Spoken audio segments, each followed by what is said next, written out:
Thanks for everyone to take your time as being part of this boot camp. This isn't the most fun topic that you'll have on your boot camp. I'm sure marketing and strategy and people management are a lot more interesting.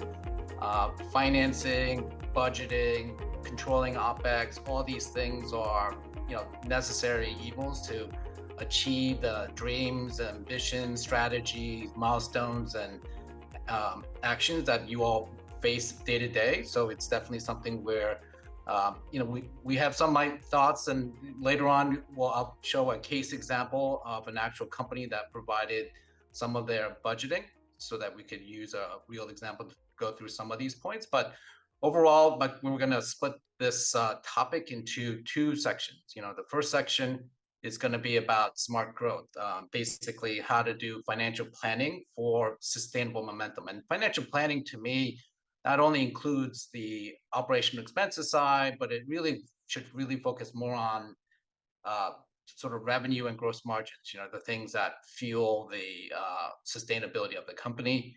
And then in module 2, we'll do stretching every dollar. As a startup, you face a lot of important decisions about prioritization, where to spend money, where to invest, where to cut back.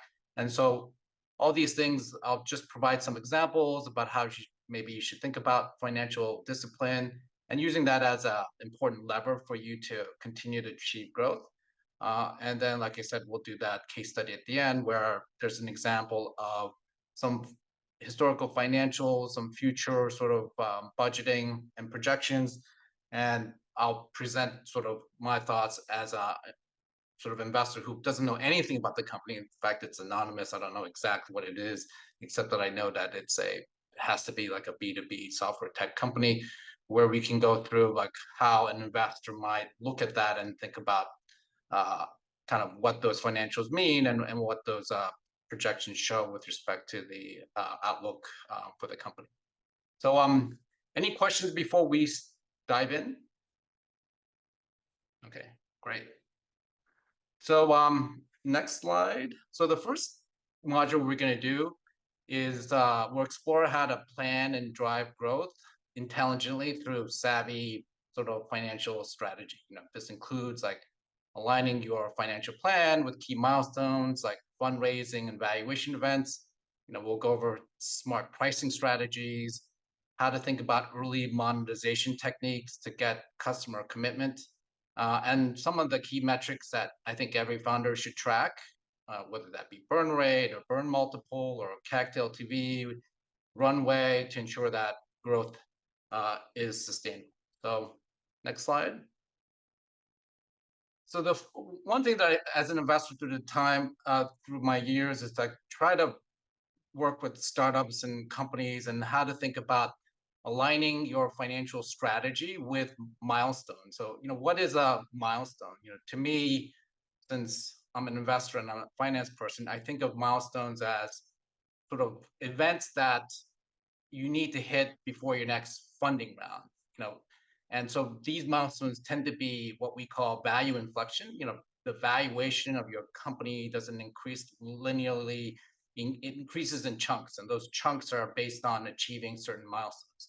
It could be revenue targets, it could be user growth, it could be product launches, but aligning your budget and your timeline so that you could reach those goals while you still have runway in terms of cold hard cash, it is important to be able to think about how to kind of match your burn with your sort of these milestones. So, for instance, like a Series A investor in your sector wants like $1 million ARR to show that there's certain user traction, ensure that your seed funding plan gets you there with some cushion, right? So, I mean, that seems obvious, but that's something where, you can definitely plan for that. And yes, the presentation, I think, right, Becky, we're going to make it available. Okay, right. So you don't have to take a ton of notes on that.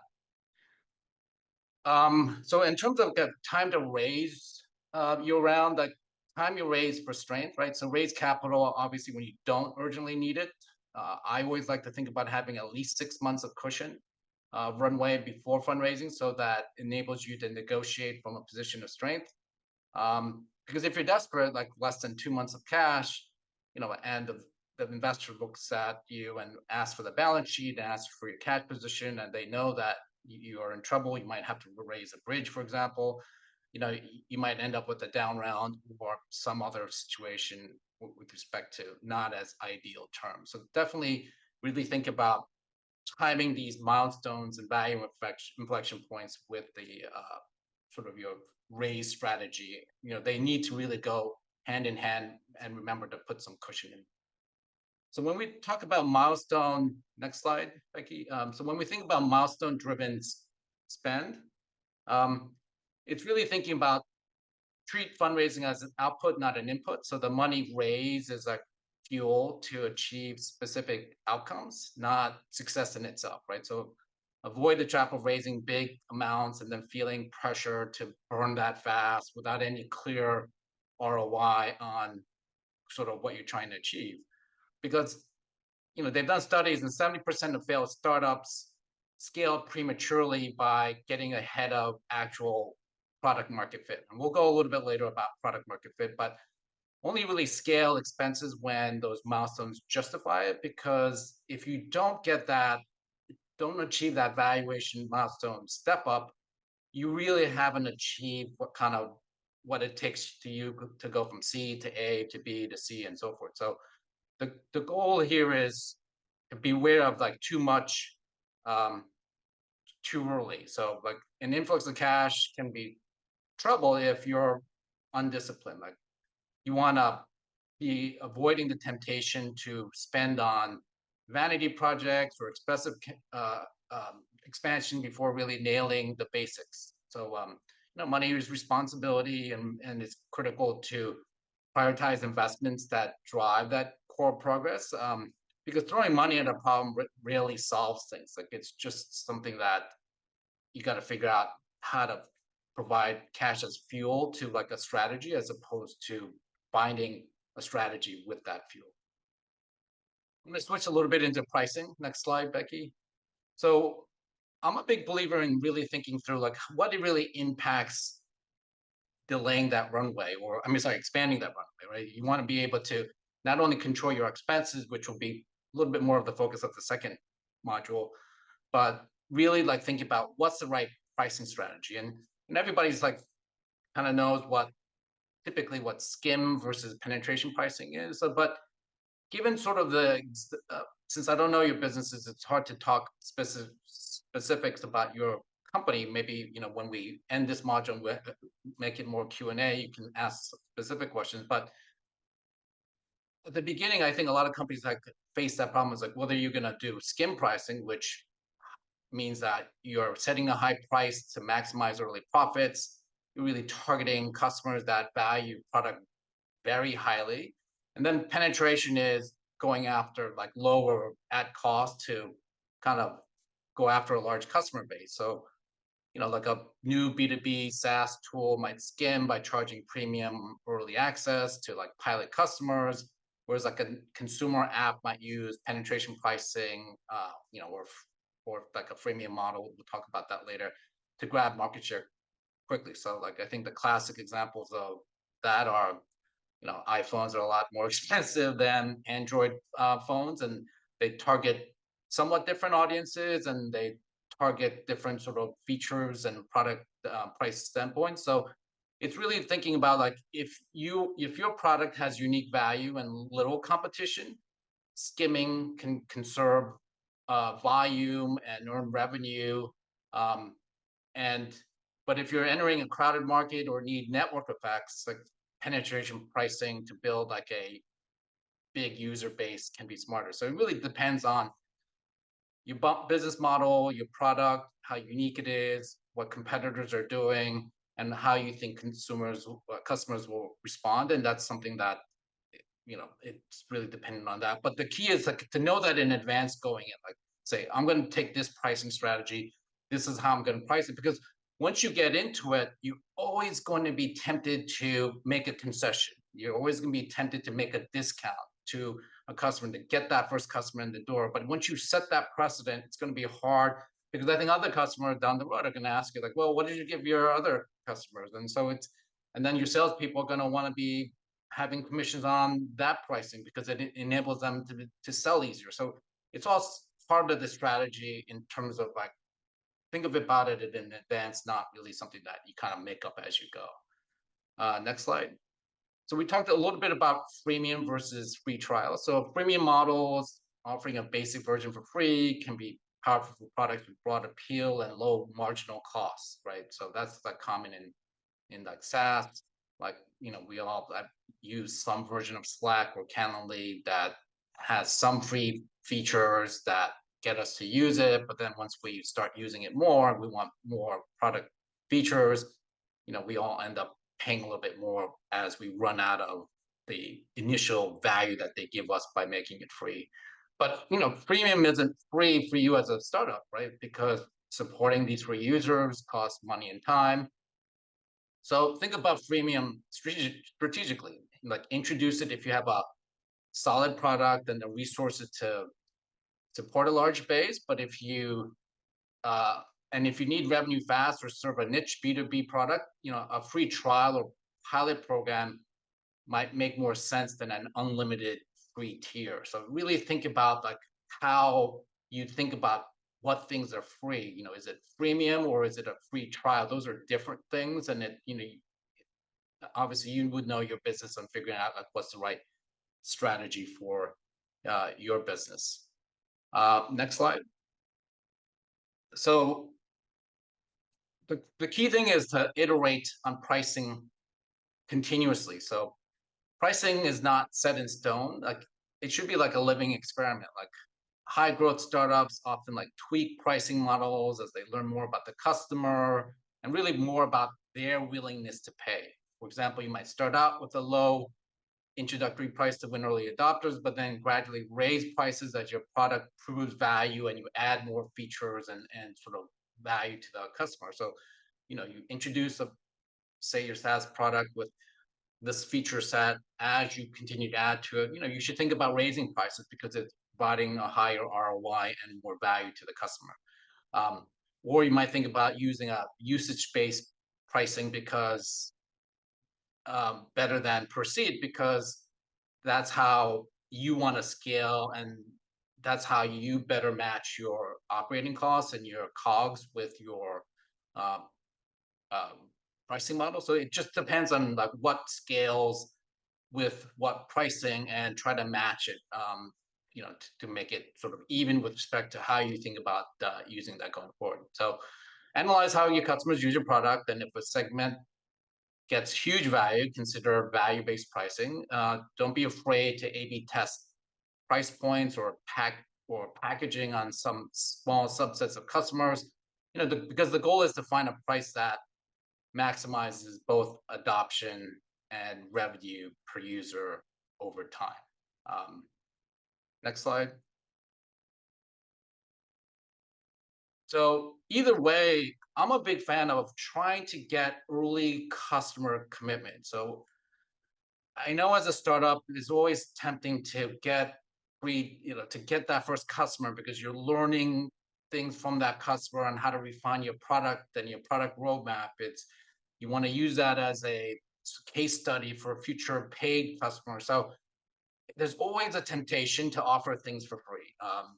And they all may be right at some early part of your product lifecycle because you need information, you're willing to trade pricing or revenue for that information. But the key is to try to shift to more monetization earlier, because that will enable you to increase your runway again. So I'm a big fan of like paid pilots and sort of LOI. So, one way to stretch budget while validating demand is securing these customer commitments early. So even if you're in pre-product or in beta, getting these letters of intent, pilot agreements, or even pre-orders from potential customers are important, because these commitments, sometimes they're not binding, but they're serious, signal real interest, and can bring non-dilutive cash, say it's a paid pilot program, because traction isn't what user counts, it's revenue or commitment. So like when an investor looks at you, like they're gonna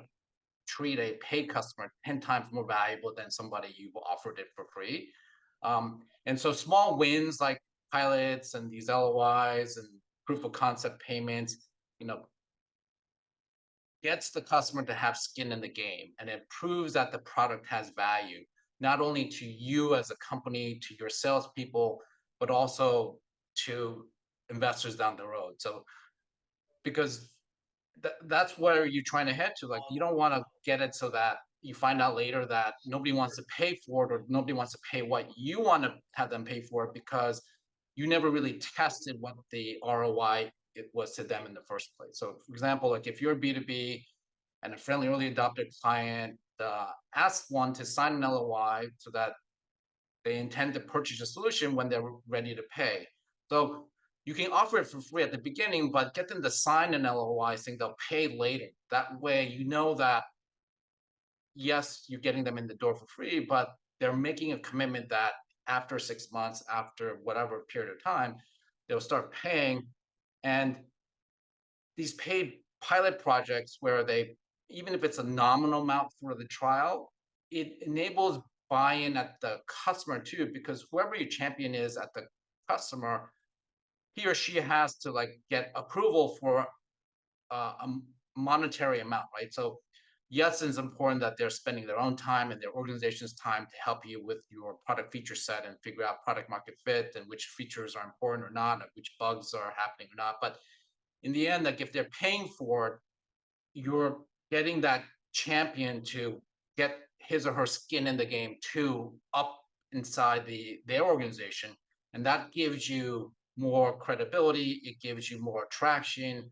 It enables your champion to be stickier because they've asked for money to his or her boss, and that's really something that will be important down the road. But and then if you're like hardware or consumer, consider pre-selling, like a Kickstarter campaign or taking pre-order deposits. Like even Tesla took deposits for the Model 3 because it generates cash up front and it helps you gauge demand and match sort of getting your suppliers in tune with how much demand is coming, right? It's a good way to either prepay some of your suppliers or to understand what initial batch you need to order if you've done these like pre-sales or these sort of deposits. Because it not only gives you the funds to help you with your runway, but also forces you to gather feedback and ensure your product solves a customer problem, because someone is actually willing to pay for it. As an investor, I've always said, like, you could always give away something for free. You could always charge, we'll go a little bit later on, you could always spend a ton of money to get a customer by marketing. But in the end, you have to have these proof points that fuel sort of your business model and your eventual scaling in the company by getting these early sort of wins and getting paid pilots and getting money and getting commitments, even if it's down the road. It's important to do that. And so it's important to really set targets for like early monetization. So I think founders should ask themselves, like, what's the earliest point that I could responsibly charge for some value? Um, some startups delay monetization in pursuit of growth, but early revenue is validation. Could you charge for premium features while you're still in beta? Could you offer consulting or custom work related to your product to generate income while you build? So that's another idea, is you have your standard product that you're selling, but if say your customer wants it tweaked, because they always want it tweaked, whether that's a consumer customer or a enterprise customer, especially, charge them for it. They don't know that you don't charge for that. So you can offer the base product for free because you're gathering information. But if they want it tweaked to match their organization or to connect to some backend system, like, charge for that, because that way they know that, hey, you're doing something outside of your product development roadmap because you're doing something for them that helps them integrate with their backend. So why not charge consulting or custom work for that? I think that's another way to prove that people will pay, because even getting that small initial revenue stream is a signal. And as investors, like, we love to see that scrappiness. Like, however modest, it extends your runway, it extends your confidence, it shows that there's product market fit. Like I told you, it enables your champion to get more skin in the game. It just enables everything to be more sort of in line with sort of how you're eventually going to scale the company. We're going to pivot a little bit into like what are some, next slide, Becky, like what are some of the key metrics for growth? And some of these I'm sure you all know because like you live it and breathe it, right? But maybe we'll go through some of the nuances a little bit as we go through this. So obviously burn rate, you know your burn rate, it's how much you net burn per month. So you kind of know already how long you have before you run out of cash because you go, okay, if I'm burning like $300,000 a month and I have this amount of money in the bank, I know that my months are this. But I'd say that, like I said earlier, make sure that you have a cushion before you raise your next round. And then things are going to come up where you least expect it, right? So yes, some things are kind of the same, which are salaries and say cloud costs, but you're going to get what I call chunky expenses, unexpected expenses along the way. So make sure that you can plan for that too, because those unexpected expenses can get you in a path where it makes it difficult for you to have that negotiating power when you are trying to raise money. So remember, because if your burn rate is too high relative to your growth, like obviously you need to cut costs, you need to like get more traction, or you need to raise money sooner. So it's really critical that those three parts of the stool are managed in a way that is optimal, because at the end of the day, as I said earlier, you have to get to the next valuation milestone, because if you don't, you can have a tiny step up valuation, you could have a down round, a flat round, you won't have the best terms you want. You have to achieve whatever that valuation milestone is, and it's different for every business, but that's really how you should think about planning sort of this burn rate and runway. Next slide. So sort of a new sort of metric that more recent is what people call burn multiple and efficiency. So the burn multiple is like your burn divided by your net new ARR. So because while burn rate is about time, burn multiple is about the efficiency of growth. So this is a newer metric introduced by like some credit David Sachs for this metric, or some other VCs, but it really looks at how much you burn for each dollar of new annual recurring revenue that you generate. So it really asks like, how much money are we spending to add $1 of revenue? So for example, if you burned $200,000 in a quarter and added 100,000 in ARR, your burn multiple is 2x, because you've spent 2x to get 1x in new ARR. Obviously, lower is better. So like less than 1x is excellent. That's really great. 2 to 3 is okay, because you have to invest, and if ARR is going to be recurring, you'll make it up eventually. And then obviously over 3 is a concern. And then you should think about, why is it over 3 then? Are you spending too much time in your sales cycle? Are you paying too much for marketing? Are you losing, your win rate's not that high? So when VCs look at that, they're looking at this burn multiple closer, and they're using that as a signal to figure out which company business models are more capital efficient. And it gives like VCs more confidence in your business that lower that is, right? And then, I personally think that you should think about it to even do planning internally and to get your salespeople and your whole company on board with this, is because it really tells you whether your growth strategies are worth the cost or not. So because if you burn multiples, say 5x, that's unsustainable.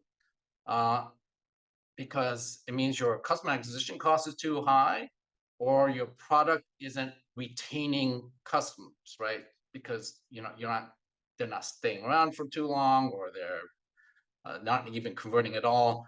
And so that's an important way to think about sort of planning, because kind of focuses that a little bit more. Next slide. The next one is applicable to both consumer and sort of B2B companies is really the famous like CAC and LTV to CAC. So I think people are familiar with what LTV is. And so some people miscalculate this and they think LTV is revenue, lifetime revenue. It's really not. It's really profit. So when you calculate the LTV of LTV to CAC, really have to figure out not only is it revenue minus your COGS to get at the gross margin, but also what I call like sort of like contribution margin. So contribution margin is you have your revenue, then you have all the COGS that are variable with that revenue. But then there's actually really some operation expenses that are variable with revenue too. And that gives you the contribution margin. And to me, that's the real number to use for LTV. It's like, what is your contribution margin? Because some people take marketing costs and put them in COGS. A lot of companies put marketing below the line in operation expenses. So if that so you have to figure out like what's really the profitability because you want to get at really what is the actual contributing dollars that provide profitability to sort of that you can use for all of your other operational expenses. So and then CAC is like another thing that sometimes I think companies don't really calculate fully, right? So CAC isn't just the marketing cost to get somebody to your website to click on an ad, and it's not just the ad cost. It's also like if it requires one of your salespeople or your inside sales to spend time with that customer to convert them, you should tack on like what that dollar amount is in addition to your say your digital marketing cost. So your digital marketing cost is like $50 or $100 per customer, but then you spend another $1,000 to $2,000 of your salespeople's time to get them to convert. That should go in your calculation, and it just enables you to figure out like what am I really spending to get that customer, and what does that mean from an LTV to CAC ratio, and I say that 3 to 1 is sort of a good CAC, LTV to CAC ratio. You know, you're getting back $3 of, remember, contribution dollars, not revenue dollars per customer. And then CAC, you know, that's a good ratio. But obviously, the higher the better. And it encourages you to constantly be focused on lowering CAC, right? What are things I could do to get them to be a efficient lead? How do I get my win rate higher? How do I spend less time of my salespeople to convert? How do I win more deals? Uh, so that's important on the CAC side. And then on the LTV side is, okay, can I charge more? Can I upsell them? Can I retain them better? Can I do other things to reduce the contribution costs to make the profitability better? So those are all things that I think are important with respect to um, how things are calculated there, and that's an important way to think about that. So that's the end of module 1. So maybe we could take a pause here. We'll do some Q&A. We'll take a quick break, then we'll dive into module 2. Awesome. If you have any questions, Jordan, I see that you have a question. If you have any questions, please do the same as Jordan. Raise your hand, virtual hand, and I'll call on you. So, Jordan, please go ahead. Hey, good morning. Thank you. Excited for everyone taking this journey as well. Thank you, Becky, for the intro. Nice to meet you, John. Hey, this is all very interesting and insightful information. For me, I've calculated kind of a lot of that stuff into what is, marketing, especially doing consulting for small businesses. So a lot of the LTV, although it may not be explained or articulated in that same type of way, is more so along the lines of like what programs cost or what software costs to get in front of customers or consumers. But in this case, how do you see LTV showing up? Is that mainly in operational costs? Is that mainly in founding costs or just marketing? Or how does that typically show up in the way that you're articulating. Thank you. Yeah. So LTV is really the profitability of that customer. So, and there's some parts of your business that are fixed costs that don't really scale with more customers. Obviously, everything scales a little bit, but it's not like a steep linear line that if you add another customer, you have to add this amount of COGS or operational expenses. So when you think about that, I would say that if there is a cost that you're incurring, whether it's like hosting, whether it's you have to pay for another license of a software tool that you're actually buying, I would put that all into the contribution costs to get real sort of actual contribution margin. So contribution margin is really, if you did a great accounting analysis of what it truly costs on a variable basis to add that customer, whatever's left over after they pay is the contribution margin, and that should be part of your LTV calculation. So really think about what scales linearly with adding a new customer. That should be all part of the LTV calculation. If it's not, I would keep it out, because what LTV does is it provides you fuel and cash to pay for your other OpEx, right? The things that don't scale linearly with your sort of your efforts. So, for example, like you need a CEO, right? Does that scale linearly with adding a new customer?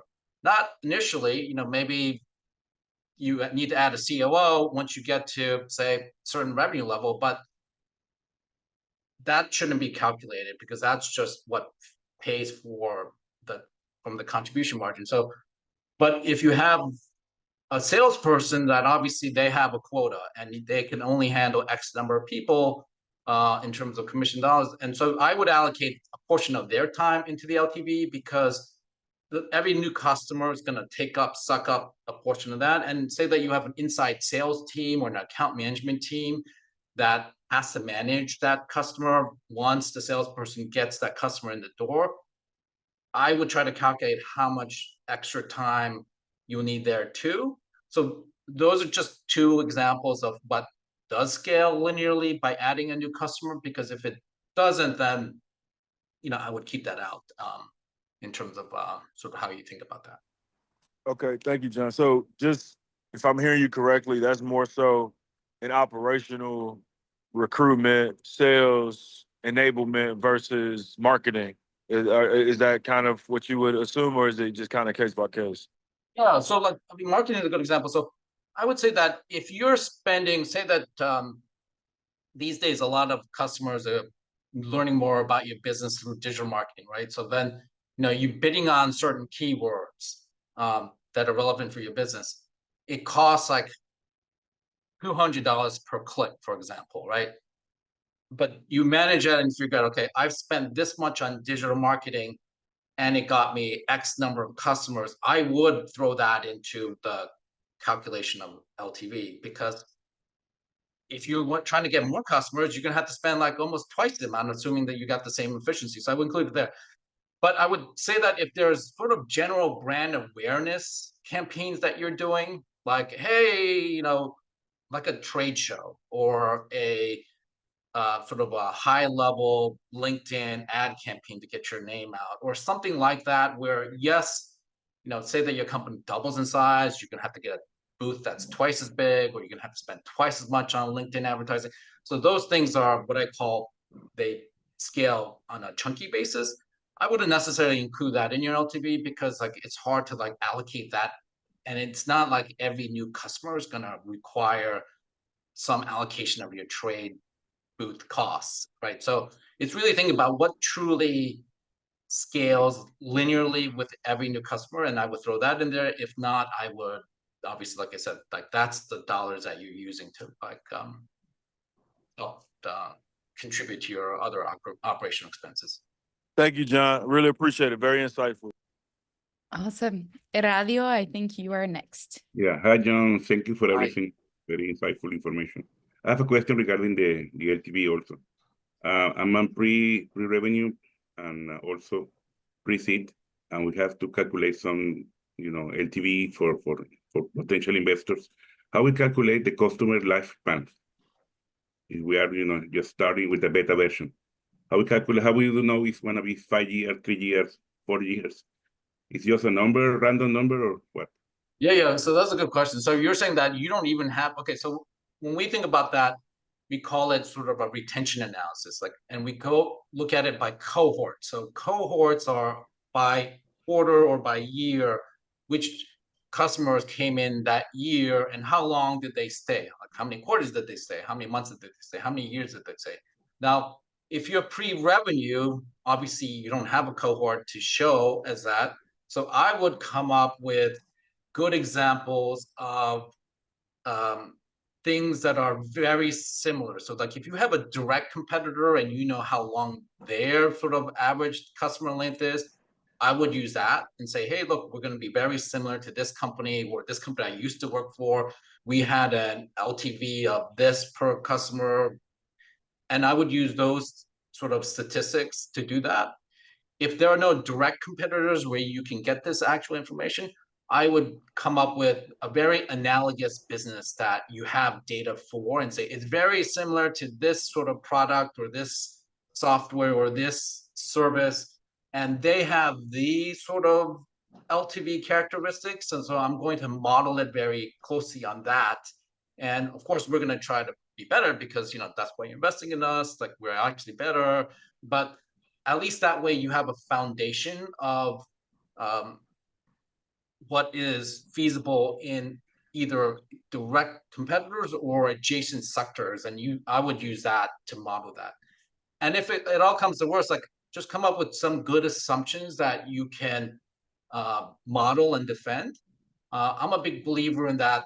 If you provide a point solution, and which a point solution will be, and we'll cover this a little bit later in the budgeting, is if you say that, okay, well, I'm going to assume that every customer is going to stick around for 3 years and it's going to churn like 10% a year, blah, blah, blah. Like that's great.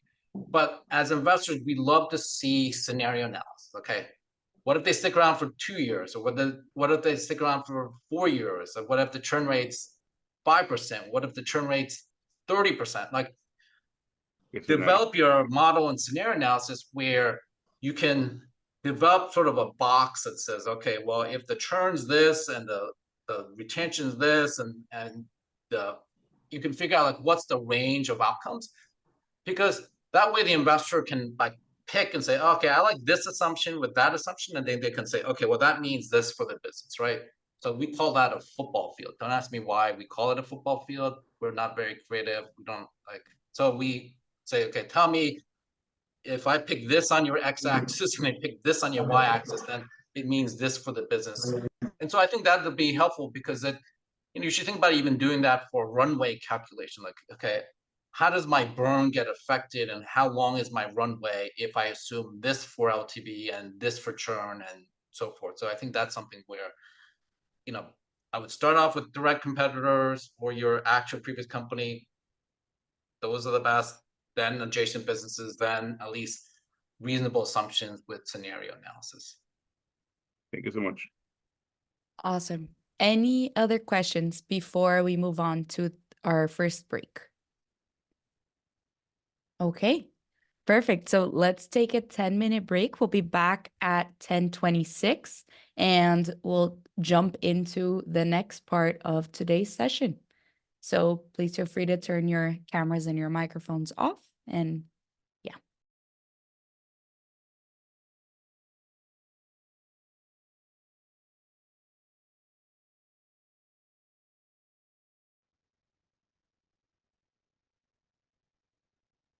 Okay, everyone, let's start turning our cameras back on so we can start in a minute.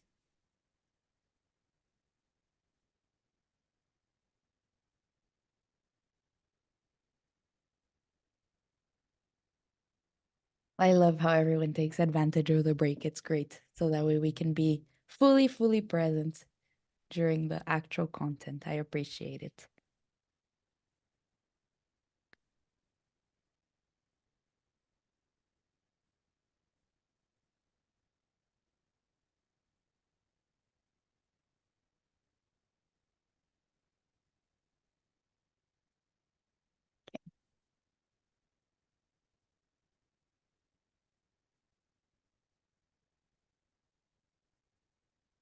Awesome.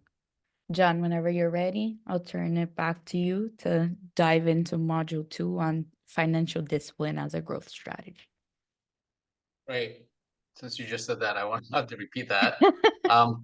So in module 2, we're going to shift to execution, like really how to operate lean and efficiently so that you can grow aggressively without burning through cash.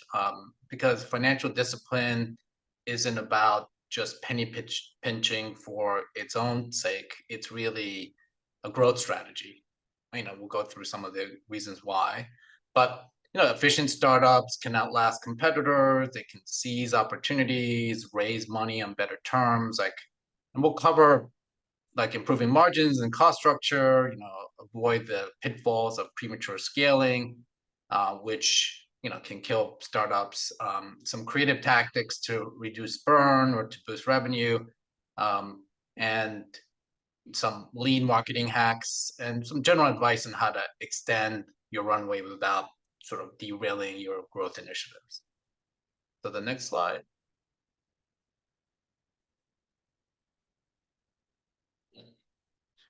So the first part is optimizing the cost structure. I know we talked a little bit about gross margins previously, but really we want to kind of focus on this a little bit more. So because it's important to know, as we discussed with some of the things that I gave as examples to your Q&A, is to really know your costs, what's really fixed and what's really variable. So, I would start by categorizing your costs, right? So there's fixed costs that are like salaries and office rent and long-term contracts that stay constant regardless of your sales.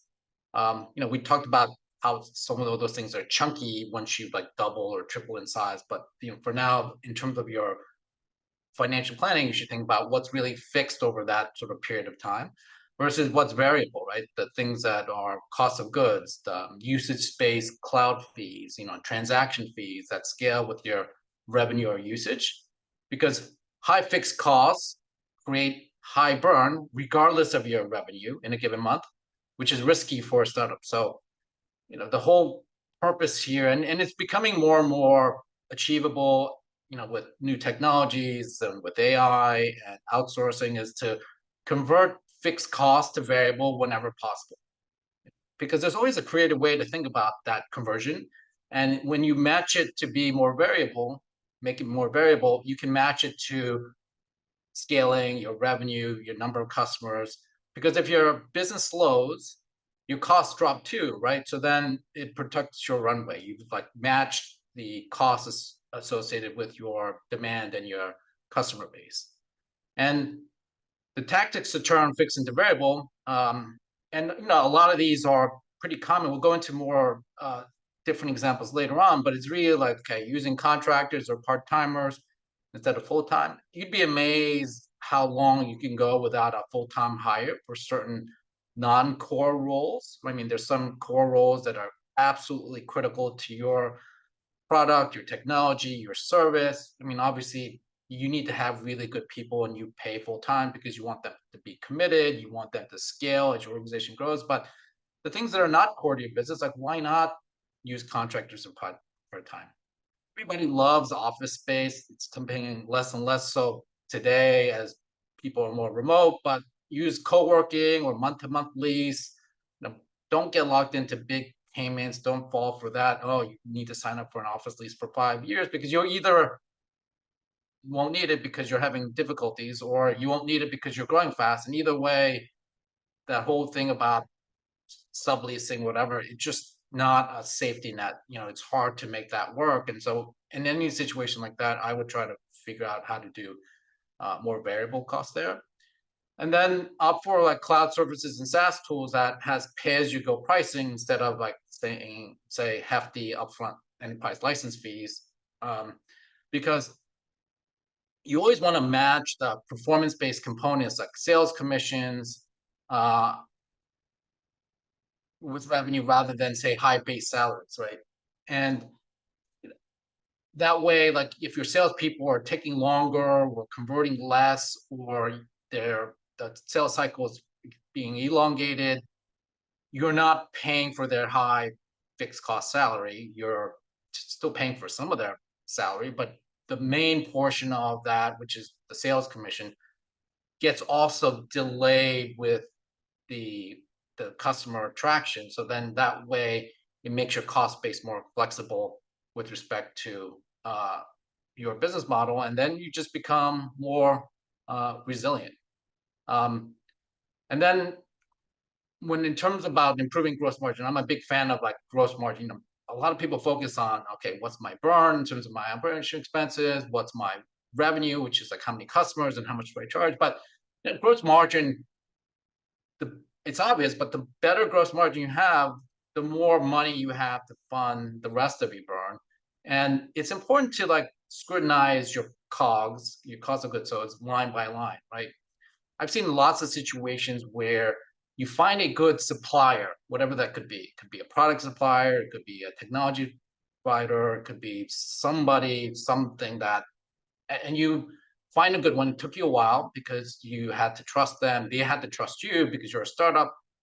But then you don't really negotiate volume-based discounts as you grow. So you're afraid to like decouple with them because either A, you have like undying loyalty because they've helped you out, or B, you're afraid to lose them because you don't have a real backup. But you should be really planning for that, because I've seen lots of money left on the table by having those suppliers unnaturally hold on to higher pricing for you as you scale. So even when you're starting up with them, I know it's scary, but I would pre-negotiate volume discounts into that, and at least like once a year revisit the pricing, because you should say to them, hey, look, I'm bigger, I'm providing you more business, you have to give me a discount because that's how sort of these partnerships work, and I want you to invest in my business too. And so that's important to really try to bake that in. I've seen too many instances where those initial suppliers just stay the same pricing, even the company has 2 or 4x or 5x their revenue base, and it's just something that, you know, can be avoided either by having those annual checkups or to negotiate that in advance. You know, one way to negotiate in advance where it doesn't seem so scary is like, say, provide a volume rebate. Say, hey, look, if I use you more, give me a rebate. So sometimes like that's more attainable than say a discount, because to them, they attribute it to volume as a rebate as opposed to just lower cost down, lower pricing down the road. So that's something that's important. You know, if you're a e-commerce startup, like maybe the packaging supplier can give you volume discount.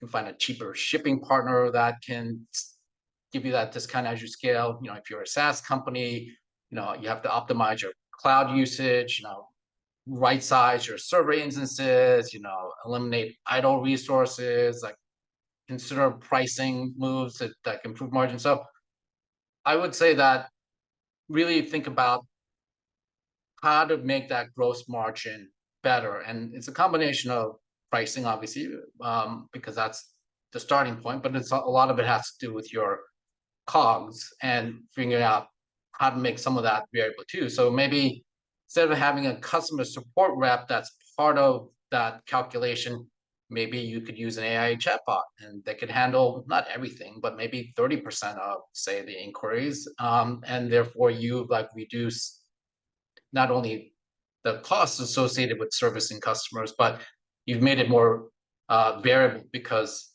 customer service reps tend to be fixed salary people. You're not paying them commission dollars. So that's something that you can kind of modify to being more variable. I'm a big fan of making everything as variable as possible, so that you can match your customer traction, your revenue traction with the cost that you're actually including you achieving, and that way you can extend your runway and you can get to profitability faster.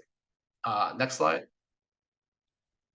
So, you know, we investor finance people, we have this, it's not such a fancy term, we call it operational leverage. So like, what does that really mean? It just means that you got to structure your business so that as you grow revenue, your profit increases faster. So it's not like a linear relationship. It means that as you grow your revenue from like 1 million to 5 million to 10 million, your profitability increases at a faster rate than your revenue. So that's what we call operational leverage. And the key is to build that operational leverage into your business model as soon as possible. So for example, like develop processes or technology that allow one employee to manage 100 customers instead of 10 customers. Automate repetitive tasks now to avoid hiring army of people later, so that when you scale, you don't increase that headcount or expenses linearly with revenue. So you have to invest in efficiency early. I know it's hard because you're focused on like product market fit, you're focused on hiring the right people, you focused on getting the early customers. But the more you invest in that efficiency, you're developing the good sort of habits and culture to be able to think that, be resourceful, like, because every new employee that comes to join you, you can say, oh wow, like, yeah, this company is really built for efficiency. And then once they do that, you attract more people who like that efficiency, and then they contribute to that efficiency mindset and come up with creative ideas going forward. Because then it develops a culture of being resourceful, like always finding ways to do more with less, and that becomes a competitive advantage for you.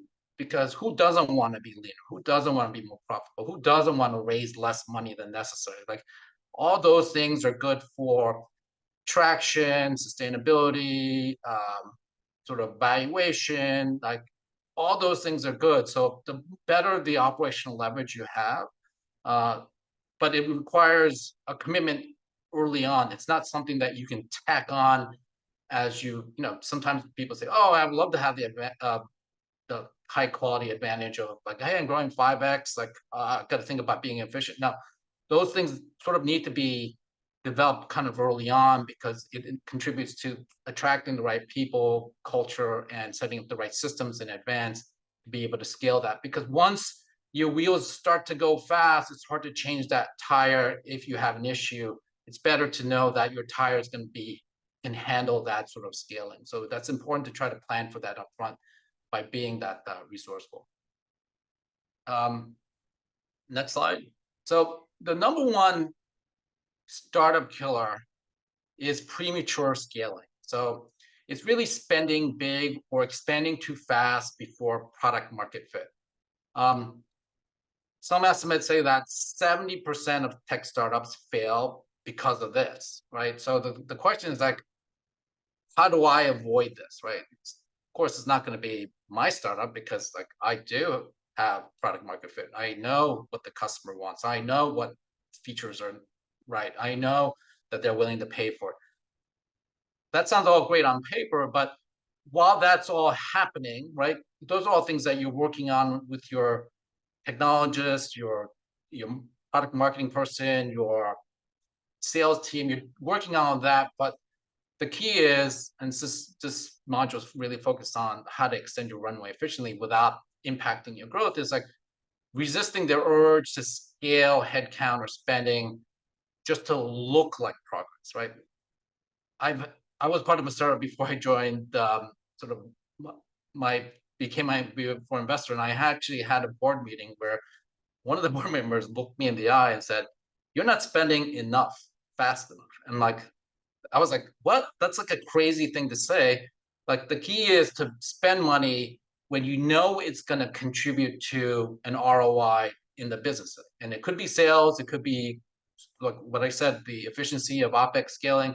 But you got to know that in advance, because if you are hiring just to hire more salespeople, or you're increasing your marketing spend without knowing what that means, it doesn't really contribute to the overall sort of efficiency and scaling of the business. So I'll give you an example. Like, if you haven't really figured out your sales sort of process, and what I mean by sales process is, okay, what is the quota that a salesperson can do?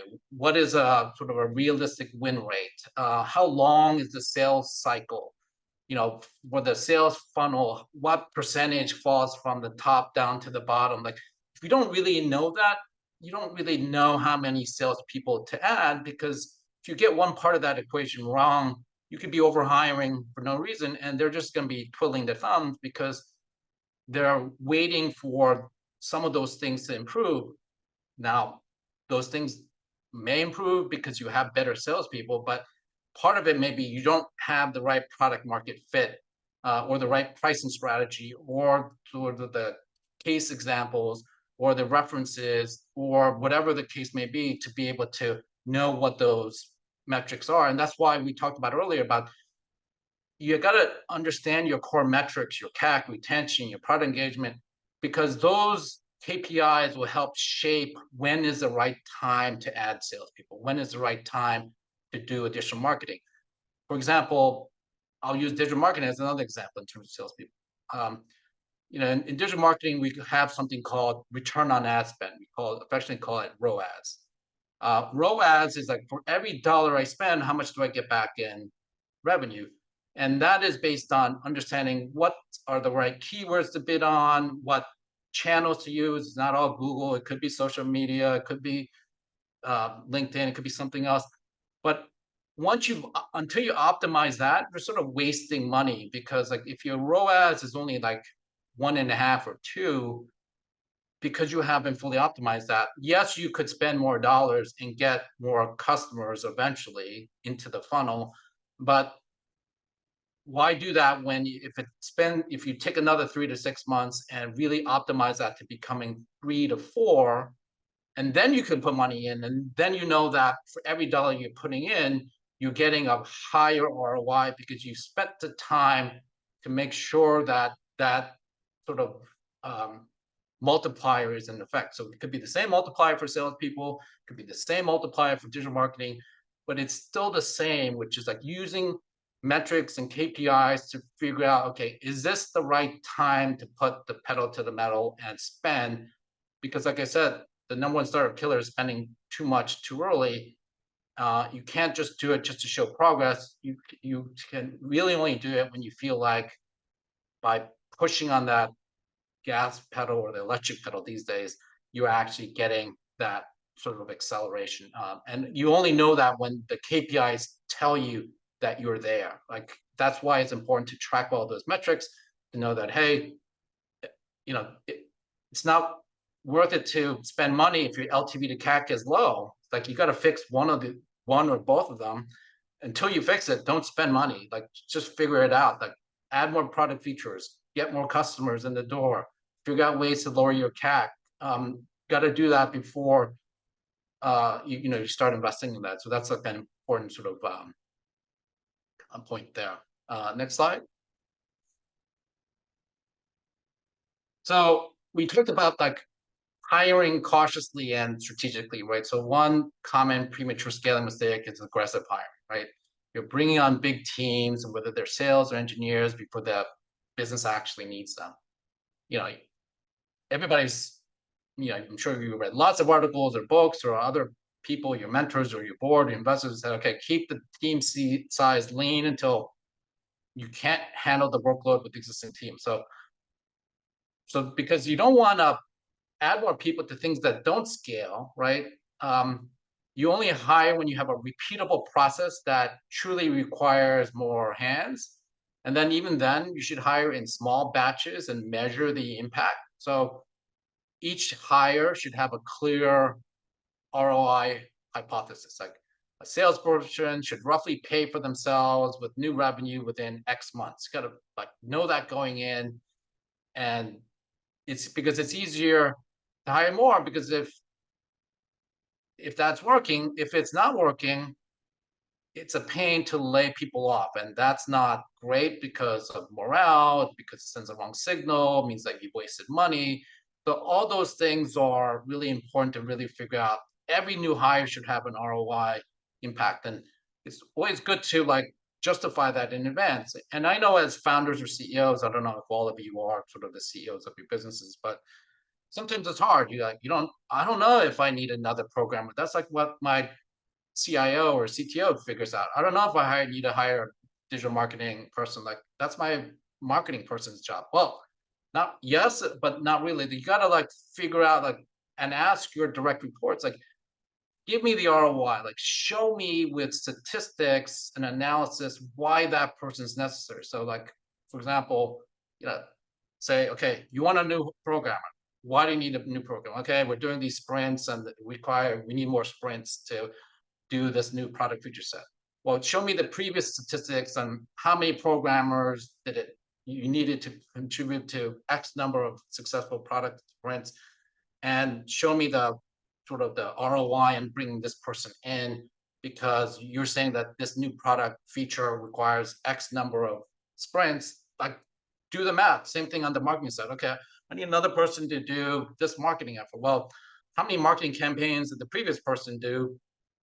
And can they stretch to do a little bit more? Or are we really at the point where we need to double that marketing staff? Because, okay, if we are, then show me which additional marketing campaigns you're going to do, because then that only really justifies the ROI. So like, those are, I think, examples of where even as a founder or CEO, you can actually ask your functional heads very specific things on, okay, truly show me that you need another person, instead of just relying on them to say, oh yeah, they're all swamped and they're busy, they're putting in so much effort.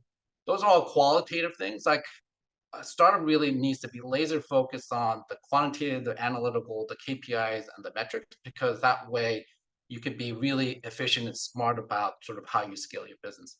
Because you want to avoid these money pits, right? You don't want bloated marketing spend, because you don't want to spend like tens of thousands of dollars of ads or fancy PR firms and hope that something sticks. You need to be scrappy. Like, the founder should do personal outreach or content marketing. The founder can do small targeted campaigns, like prove that the economics work by doing these small scale test projects. So you should be constantly iterating and figuring out like what really works, because one classic sort of failed example is like a startup finds one or two big customers from the founder's network, okay, and then say, okay, well, it took this much effort to get that first or two customers. Well, obviously they had a big benefit. Like, if it was in the founder's network, that's actually a lower CAC, right? Because they're built on, you're relying on relationships based on that familiarity. But you shouldn't assume that that necessarily scales. Like, you need sort of an unbiased, like real world sort of CAC based on non-network things, because if you rely on things too early like that, you're going to overspend in marketing and overspend in salespeople because you think it's easier than it is. So I would always split out like network founder or other management team network customer wins, and not throw that into the calculation of what it takes to scale the business, because you want to build a business and say, hey, at some point we're going to run out of our network friends, right? I mean, so you need to model your customer acquisition and your LTV and everything you do with respect to efficiency based on that, as opposed to sort of the early wins based on some extenuating circumstances. So I think that's really important way to think about that, is like at some point, and hopefully you all get there, you like I said, I don't know your businesses, but get to a point where you're scaling your business through non-network, because you're doing digital marketing spend, you're doing trade shows, your customers referring other customers, but those are all things that are the result of smart, efficient sort of scaling of the company, not based on putting money against over-optimistic sort of scenarios based on, like I said, those really sort of founder network issues. The next slide. So it's important in the early stage that every dollar justify itself, right? So that pricey CRM software that has a million features, or their premium office space, or the elaborate launch party, those are all things that can wait. Like, premature scaling isn't just about headcount or marketing. It's also about over-investing in tools or systems or perks before they provide sort of real leverage, right? So you definitely want to be scrappier, right? So you want to use Google Sheets for CRM until you really need like Salesforce, right? You need to work remotely or use a sort of a co-working spot until you really need a top tier office, right? Because it not only saves money, which is the lifeblood of every startup, but it also keeps the team focused on what truly matters. Like sometimes it's easy to fall into the trap and say, oh, I need a good office to attract the right people. Well, then you're attracting the wrong people, right? Because the people who you want to attract to your business, you want those that are ROI focused, not the ones that need status or need sort of glamour or need that fancy office, corner office. Then you're hiring the wrong people. Like they need to be roll up their sleeves, go after the market, go after every opportunity with the same scrappiness as you do. And if you indulge them with other things, you're attracting the wrong people. So another thing is like many startups that have died had one thing in common. They spent big assuming future growth that never came. I mean, that's kind of obvious, but one example is like this company called Fab.com that raised huge round that they spent lavishly on marketing and inventory only to implode, or startups that hired 50 people before they had any revenue. But the lesson is universal. It's like nail the basics, like prove the demand, and the key sort of check question is like, if you doubled your spending tomorrow, do you have strong evidence that you would double the results? So if you're not sure of that answer, then you're not ready to scale. So you should hold off and iterate more. So as I said before, like the ROI has to get there, right? So, okay, when's the right time to hire a new salesperson? Well, when you've completely said, okay, the sales cycle is going to be 3.5 months, and the win rate's going to be 38%. And the average customer win is going to be $200,000 a year. And the retention is going to be this. And the CAC associated with getting that customer is going to be that. And so the math works because that new salesperson, both in terms of salary and commission, relative to those metrics, the ROI is there. So that's when you're ready to scale a business, not when you're trying to figure out, the win rates jumping up and down between 10 and 80%, or like the sales cycles big or long. Also, another thing, maybe it's specific nuance there, is that sometimes you get lucky with a good salesperson, and then you start planning based on that rock star salesperson in terms of CAC or win rate or whatever. But once you start hiring more, it happens at every company, there's going to be huge variability in your salespeople performance. That's just human nature. That's not everybody gets lucky.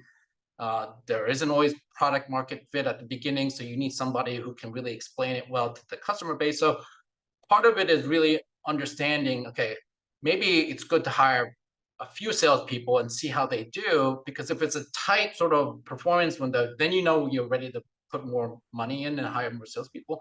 If you have large variability on the salespeople performance, I would wait a little bit and really try to figure out why do you have that variability, and then tighten the things that can get you to the higher ROI, and then hire salespeople that have that characteristic, right? So for example, sometimes the right salesperson has like great network.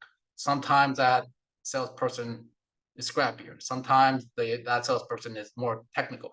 Whatever the case may be, until you figure out like what are the keys of success for that salesperson, you may not know exactly what it takes for that salesperson's ROI to be there. And then you'll have a better sense of when is the right time to hire more salespeople and what is the characteristic of that salesperson in the first place. So the next slide. So we're going to transition a little bit about some creative ways to conserve cash and boost the runway. We're going to talk about some ways to do that. So money isn't the only currency for startups. Like I've seen some startups like trade value for value with partners to reduce cash outlays. So like if you're a startup with strong social media following, maybe you can barter promotional costs with another company in exchange for free or discounted services like design work or legal advice, right? Or partner with other complementary startups to co-market each other to your respective customer bases. So you're sharing leads or co-hosting events or webinars. So you get you both get exposure at half the cost, right? So a SaaS startup might offer a free year of its product to an accounting firm that in return provides a few hours of free financial modeling advice, right? Part of this is like just being creative with these exchanges, because not only does it save cash, but it also builds like an ecosystem of support, and it provides more references and just more case examples of things that work. Then also like things that non-dilutive capital options, right? So explore sources of funding that don't require giving up equity, right? Or don't even require adding more debt, right? So grants are one, right? There's like grants for nonprofits, or there are government programs out there, or innovation grants in countries that offer money that doesn't need to be repaid. So because if you win that grant, that injects more money, and it also provides credibility that you could use and say, hey, I won this grant, and so forth. So the key is like trying to figure out ways to extend runway without dilution. Sorry, I kind of skipped ahead to one slide. So that's the next slide, Becky.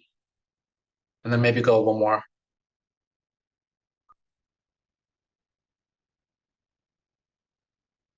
So another is what we call revenue-based financing. So revenue-based financing is a way to get an advance on future revenue and pay back as a percentage of revenue through time. Like some people call it like a sort of a license, but it's really like if you have predictable subscription income, you can get cash now to invest in growth and pay back as the revenue comes in. So it's sort of like a loan, but it's like a commission loan, because you're not paying back regardless of whether your time has passed by or not. It's like tied in with your revenue, so it's more variable. Like I said earlier, like matching cost with revenue is always a great key to success. Because like you should consider venture debt or credit lines carefully, right? So they obviously provide cash now, but they come with interest. But you just need to make sure that you can handle the repayments in a downside scenario, right? I know some VCs love extending runways with venture debt, and venture debt lenders love VCs because they know that the VC investor is going to be there if the things don't work out. So actually venture debt is actually a great investment category in finance, because as long as they know that they trust the VC partner, that partner won't bail on them, it's a great way to get pretty high interest for really is just a small amount of money in the big scheme of things. But we said that you just have to be careful that you could handle those repayments, especially in a downside scenario. Just avoid over leveraging with too much debt, because if revenue falls short, it really accelerates sort of like the reduction of your runway. Like it becomes, and then also you don't want to get too sort of stuck on needing it all the time to extend your runway. Sometimes it could be used as a crutch to not being efficient with respect to product market fit, or being efficient with the operating expenses, or delaying costs for hiring. So it's just something where everything comes at a cost. Like nobody's doing this for free. They're out there to make money too. And overall, like the math works where, you want to make sure that it works right for your situation. Next slide. So we talk a little bit about outsourcing automation. So instead of hiring full-time for every function, this is pretty obvious, but consider outsourcing certain tasks to specialized firms or contractors who can do it more efficiently, right? Things that are non-core to your business, like PR or design or bookkeeping, or even part of your development process. Obviously, like keep your core IP internal, but things that are more, say, design or interface or sort of wrapper related, maybe you don't need to have that be done internally, because sometimes, and you have really good talent out there, a part-time person who's more senior, who's more accomplished can do in less hours than, say, one of your junior full-time people. So like you do actually can make it work. And especially if you're, probably, I think a lot of this audience has low-cost development centers in Latin America or the Caribbean anyway, but it still might be cheaper to really think about what that trade-off is. it's just another good way of like matching costs to become more variable. So you're only really paying for what you need. And since you're paying for what you need, you actually become more disciplined in saying, okay, do I really need that? Do I really need that new product or that new feature? If I do, yes, I'm willing to pay for it. That way you really match like the need with the cost. Like if you have full-time people and they're twiddling their thumbs, it's a little bit too easy to say, yeah, let's throw that feature in there without really justifying the ROI for that, right? So that's why I think that's a good discipline as well, is to outsource it. Likewise, like invest in automation for repetitive processes, because a one-time cost to say your email onboarding flow or your data entry process could save you a part-time salary over the year, and definitely extends your runway, becomes more efficient. We talked about how this enhances your operating leverage. These are all things that sort of make it easier for your efficient scaling. Next slide, Becky. So we talked a little bit about this before, but you got to negotiate everything. So we're talking like every contract, every expense. I'm sure you guys all have come to the point where you're experts at that because you have to, but landlords, software vendors, cloud providers, everything can be negotiated. Ask for startup discounts, ask for extended free trials, ask for deferred payment terms. You're not going to get it unless you ask, and you're not going to get it if you ask only once, right? So you got to ask one person multiple times. You have to ask different people in their company multiple times. You have to be persistent, because like you'd be amazed how much you'll get from negotiating. Now, even if they say no now, tie in some sort of loyalty with that discount. So it's easier for them to say, okay, you stop bugging me. I won't give it to you now, but if you give me 20% more business, I'll give you a discount.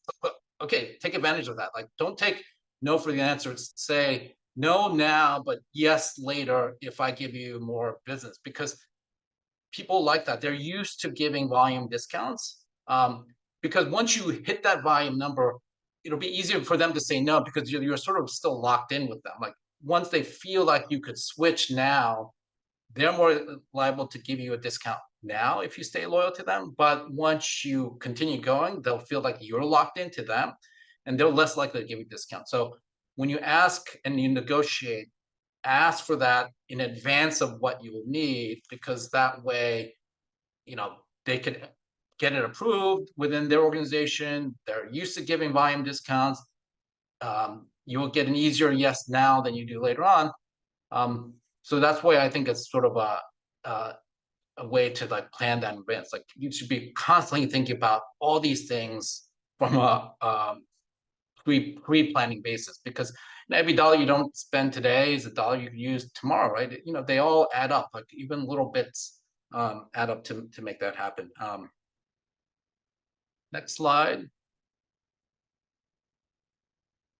So you don't need sort of a big ad campaign to acquire customers, right? Some of the best sort of growth hacks are essentially like very low cost strategies, and they're fueled by creativity and hustle, right? So we call like a growth loop is a self-contained acquisition engine where your existing users attract new users, ideally at near zero cost, right? So I'll use an example like Dropbox referral program. So they gave like users 500 megabytes of extra free space for each friend referred. So that led to viral explosion, right? So they made users the marketing team, and they doubled the user base every few months, and they achieved like 3,900% growth in 15 months via referrals. So think about how your product can incentivize sharing or virality, right? Referral bonuses, built-in social media sharing features, user-generated content that attracts others. So for example, like many consumer apps have invite your friends with perks, or B2B SaaS often have network effects, like one team invites another department.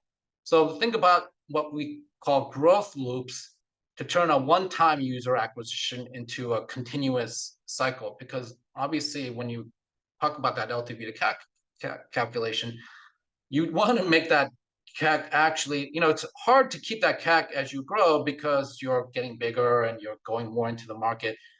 But even a better thing is to make that CAC go lower because of network effects. And so anything that you can do to create that growth loop, that network effect, is obviously great from a scaling standpoint, because as you grow, as you scale, your LTV to CAC is just going to go through the roof because you've spent the time to think through what's the right growth loop there, right? What's the right sort of referral program? What's the right way to like make each new customer refer multiple new ones, and figure out what's the right incentives to make that happen. So next slide. So shifting a little bit more on the digital marketing side. So, so content could be a very cost-effective way to bring in the customers if it's done right, right? So SEO arbitrage, right? So search engine optimization, sort of advertising on Google, is finding niches or long keywords that your big competitors aren't dominating, and you're creating content to capture that search traffic. So for example, like a startup that's offering an analytics tool might write high quality blog posts on how to track KPI X for this specific industry. So something specific that big companies overlook, because if these posts rank highly on Google, you get a steady stream of organic, which is free traffic, without paying for that. So like, for example, like HubSpot famously leveraged a massive content library where they had blogs and good guides and free tools to become an inbound marketing powerhouse, right? So startups can emulate that on a smaller scale. Like the key is consistency. So you can't just like do one blog post or one white paper or one thing every 2 to 7 months. Like you got to be consistent. You got to create genuine value so that your customers like find you naturally. And it definitely takes a few months to see the results. But once your content machine is running, it's like free or very cheap customer acquisition on autopilot. And there's obviously software tools to measure like how many people are downloading the content, how many times they visit your site, and that increases the lead score for that customer. To then that when you call on that person with your external or your inside sales team, that they're more likely to convert because they've downloaded X number of white papers. They're ready to buy because they've learned a lot about what you have to offer. So think about that content marketing strategy as a way to really be what we call a lead magnet, so that you can sort of convert better. Next slide. So because not all outbound sales marketing needs big budgets. Like you can do things like personalized cold emails or LinkedIn reach outs at scale, because that costs almost zero besides your time, right? So you can craft a compelling short message. You got to really focus on the recipient's pain point and how you can solve it, right? You can't just send a generic one. You got to do a little bit of research on what that means for that person you've reached out to and that company that's going to use it. And then you can use tools or scripts to automate some of that. You just have to be careful not to spam blindly, right? Because the more targeted you can make it, obviously the higher the sort of response rate. And I personally think that every founder should be heavily involved in outbound outreach, right? Even on the consumer side, especially on the B2B side, but even on the consumer side, like reaching out to your early customers, especially like who have big influencer audiences that can leverage that. Like it's important to be able to do that. And there's some other things you can do is maybe attend some industry events cheaply by sharing a pass or volunteering to get in, the network leads, or joining relevant online communities and forums to be active, but don't really sell there. Just kind of appear as an expert. And then that way customers will be attracted to your expertise. Don't oversell in those situations, because you want to develop the sort of a reputation that you're there for the community, not necessarily because you're trying to sell all the time. But all these things require time and hustle, but they could be important to get your first dozens of customers without having a big ad spend. Next slide. So another area for where you could do is like leverage existing platforms. So rather than building everything from scratch, use platforms where your potential users already hang out. So for a consumer app, it could be like a creative TikTok challenge or engaging on Reddit threads regarding to your niche. Because organic virality is just more genuine than sort of expensive influencers that you're paying for, right? You just get more sort of credibility and authenticity that way. For B2B, it could mean writing answers on Quora or blog posts on Medium that establish you as a thought leader, or integrating a larger platform's marketplace, like building a popular plugin for Shopify that can increase or funnel users to your main product. So piggybacking on existing ecosystems can save you the cost of generating an audience from zero. But just ensure that whatever you do is genuine and value adding, right? So if it is too spammy or cringy, like it can backfire and hurt your brand. But so the goal is to like constantly show that you're an expert, that you know the pain points, you know what the ROI is to the customer, and to develop content around it. Like that fuels not only today's customer acquisition, but since these white papers and blog posts and things are constantly indexed by Google, and in the future, it's all additive. Like at some point, you're going to have like 100 content pieces, and they'll live there forever, and people will be impressed by that. And it could be like 3 years later that somebody will download a white paper that you wrote 3 years previously. And so it has a high ROI. I know it's not easy to like go out and start doing that and putting that together, but it helps you from a customer acquisition standpoint. It helps you from a credibility standpoint. It helps fine tune your go-to-market message. It helps probably fine tune your product feature set that you have for your software or your service. It also helps your salespeople because they have collateral materials that they could email or drop off, whatever. So those are all things that are helpful, right? It's not just figuring out, okay, what's the right product features for my customers. A lot of it is communicating what that is and understanding what the ROI is for that product or that service or that feature. So that's really important. And the beauty about these sort of strategies is that you can try many little experiments, right? So these little growth hacks, you can test things on a small scale meticulously.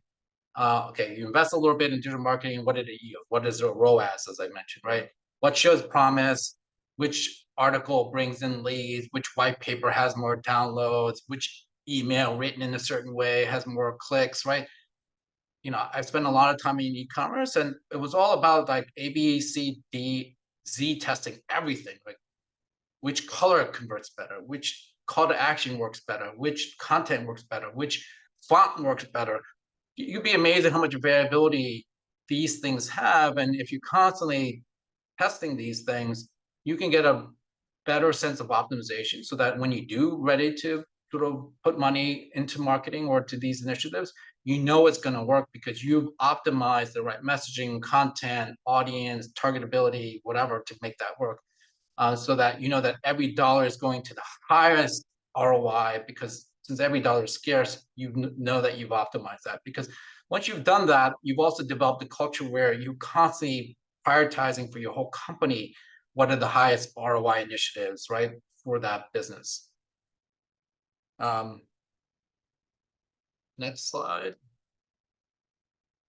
So a little bit more in terms of the tactical finance moves, and is really like, okay, so you need to conserve cash, which is constant. Like, how do you buy more time to hit these big milestones without stalling out growth, right? So we talked about the need to prioritize, right? So, with limited resources, you have to choose the few that matter most. Like because you may need to pause or cut the projects that aren't immediate needle movers, right? So if you have a secondary product line that's nice but not core, shelve it and focus your energy and budget on the primary product that has traction, because you don't want to dilute your spend on things that don't pay off soon.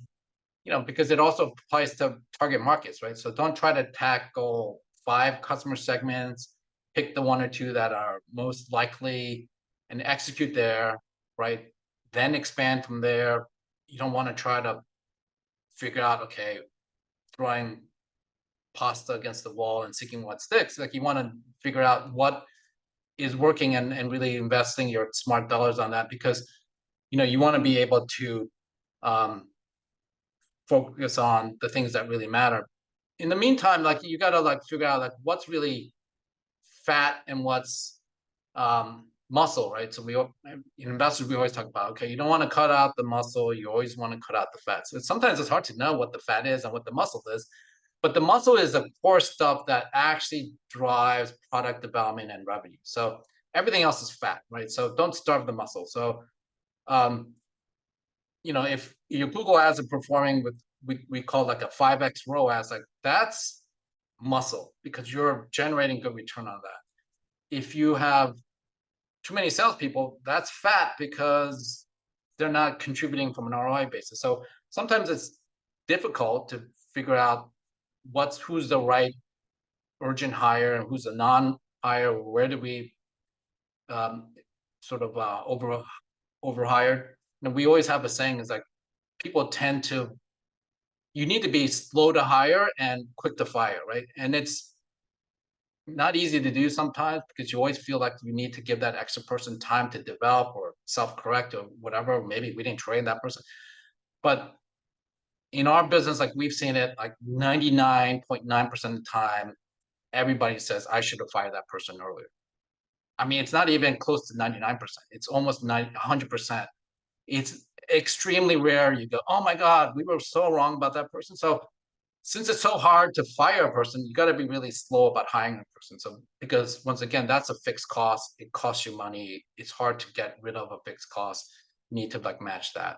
And then in the meantime, you can like do things like extend payables and shorten the receivables. Like try to get your working capital in order to do that. So you don't get what you don't ask for. So ask your vendors for net 60 or 90 or longer, and ask them to maybe, and if they'd say no, like next time you say that you're buying one thing from them and they say no, say to them before you give them the next product you're going to ask them to make or whatever, say, hey, I'm about to give you this second one. They don't know that you're going to go with them anyway. I mean, for all they know, they are one of 2 or 3 vendors bidding on that. At that time, and say, okay, yeah, not only negotiate the volume discounts, like I said previously, but then's the time to ask them for delayed sort of payments, net terms, and say, hey, you want this one too, then, because like I said, it's easier for that situation where easier for them to say no on something that they know they've locked you in. If they haven't locked you in yet, whether it's a new product or additional volume, it's easier for them to give on those things. So like, remember, don't take no for an answer. Just say no, not now, but yes to something later on. So I think that sets a precedent also with your vendors that you're going to be constantly asking them for these things, and they get into thinking that, hey, if I want this partnership to work out well, it's something where I know that I have to give discounts to you guys to be able to make that work. So then also in terms of, I'm a big thing of scenario planning. So with respect to scenario planning, I think it's really important to really understand how that scenario planning works, which is like modeling different situations, right? And making that model variable in a lot of different assumptions. Like, okay, maybe the gross margin changes, maybe your revenue track changes, maybe the pricing is variable, maybe the customer acquisition costs, you can build that. So in your model, you should try to figure out like what are the main assumptions that drive sort of, maybe it's profitability, maybe it's a runway to your next round, whatever the case may be is, and see what really changes the outcome materially. And then you can then know what to focus on. Okay, if my CAC needs to really be lower, okay, that's going to be like one of my top priorities. I need to make that happen.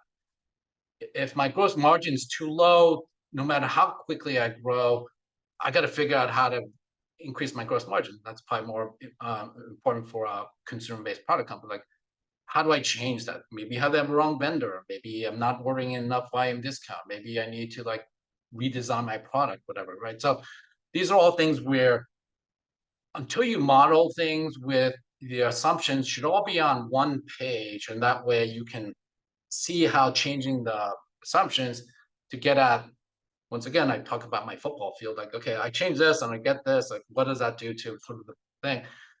That's sort of a way to understand, like, how long does my runway last? How does it get impacted by these assumptions? Then I know what to focus on with respect to my strategic moves, because you gotta like plan, aim for the best, but plan for the worst, and try to figure out like how to make that work with respect to like what things really move the needle. Like there's some things that really don't move the needle with respect to the burn, but they're still the same line item on an Excel spreadsheet. So, but that's just like not understanding how to prioritize with financials exactly what matters, and so that's something that's there. So I would say that next slide is because you want to create a culture of discipline, right? So like everybody in your company, in my opinion, like should think about frugality, right? Celebrate the scrappy wins, not the big spends. Like kind of promote efficiency in hiring, because if you do that with your direct staff, they're going to do that with their direct staff, and that direct staff will do that with their direct staff. Like, you know, we always have a saying where, you know, the founder typically interviews and hires the first 30 to maybe 50 first people in the company, but after then you have to rely on your direct reports to do that. And at some point you get to the point, if you're fortunate, that your direct reports are hiring the people and you never even see them. Typically a good problem to have, as long as you're roughly getting on a good path to operating leverage and profitability. But it's these cultures that you develop now that will not only influence how your people do that, but it also helps them select the right people for the next stage of growth, right? So that's why it's important to develop all this now, so that they understand how important that is, because the more you share with your team about burn and runway and how they help they extend it, then they'll all be committed with respect to the same thing you as a founder or CEO does, which is like, how do I make this work in the best way possible? And as I said before, I'm a big fan of having the right KPI metrics to measure that along the way, right? Like you need to know how you're making progress. You need to know if things are getting better. You need to know where things are getting better to invest there. So, and you need to know them because you need to make trade-offs. So, you know, having a culture of not only like discipline with respect to frugality, but also like a discipline with respect to KPIs and metrics is important too, because instead of having long conversations about I think or I believe or my gut tells me this, or qualitatively is this, like you can just focus on numbers and say, well, our CAC is too high and we got to do something, right? So it doesn't make the marketing team all defensive, because what they can be defensive, but at least that way you have numbers to say, okay, you could say things are qualitatively getting better, but I don't see that in the numbers, right? So it makes everything more concrete. You have more of a fact-based sort of culture as opposed to a feely, gut feel, qualitative culture. And so I think that's sort of, personally, I think that's important to instill early on, because at some point you're going to scale your companies where you can't see everything. You can't talk to everybody. You're not going to get to email everybody. You don't see every report, every email. But the only thing you're going to be able to rely on are your KPIs and your metrics, right? So those are the only things you're going to be able to see once you're a 30 million, 100 million, 500 million, $1 billion company. You can only see metrics and KPIs. And that's how you see all the way down to the organization, right?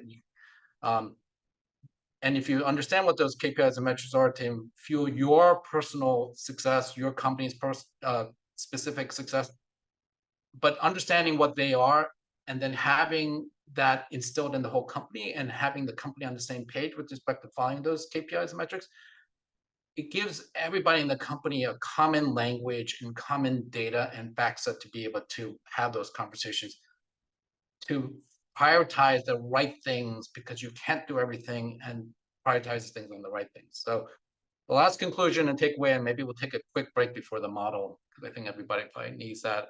We'll have a Q&A, is remember that smart growth is about intentional planning, right? So growing on a tight budget is definitely challenging, but it's also where the best founders shine, right? So if you can marry sort of financial savvy, which isn't the most exciting thing, maybe it's interesting to me, but it's not quite interesting to all of you. But if you can marry that sort of financial savvy with creativity, you can turn like limited resources into an advantage, right? So you can align your spending with strategic milestones. You can validate early. You can get revenue sooner. You can keep a close eye on metrics that matter, right? That way you can be aggressive in your vision, but frugal in execution. So I like that sort of thinking. It's like be aggressive in your vision, but frugal in your execution, right? So because that way you can invest in growth, but you can demand efficiency every step along the way, and you get proof every step of the way. Because remember, 70% of startups fail because they prematurely scale, right? And they spend ahead of product market fit. They spend ahead of getting to that point. And so by focusing on building a real enduring business where each dollar spent drives you closer to that product market fit, and sustainable scale is important, because at the end of the day,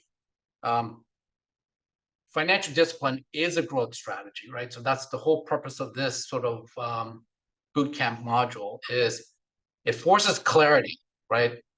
It breeds innovation, because if things aren't working, it forces you to be clever about something else and going away from something that wasn't working, right? So you find clever solutions to problems that money might have masked, right? But if you have ROI, sort of accountability on every dollar you spend, if you have these metrics, like it forces you to be creative, because it'll force you to dump things that aren't working. You know, it could be people, it could be marketing campaigns, it could be product features that nobody cares about, it could be pricing that's sort of whacked away. It earns respect from investors, because we love founders and CEOs who talk numbers. Obviously, I love talking about numbers, right? But I know that's not something you do every day, but it's something that as a language to investors, if you talk about these things in this way to investors, they're going to love you, because they're going to feel that you're a good steward of their invested dollars. They're going to feel that you are committed to being frugal. Everybody loves a frugal founder. Like, who doesn't love a frugal founder, right? Frugal doesn't mean non-growth. Frugal doesn't mean non-sort of growth initiative.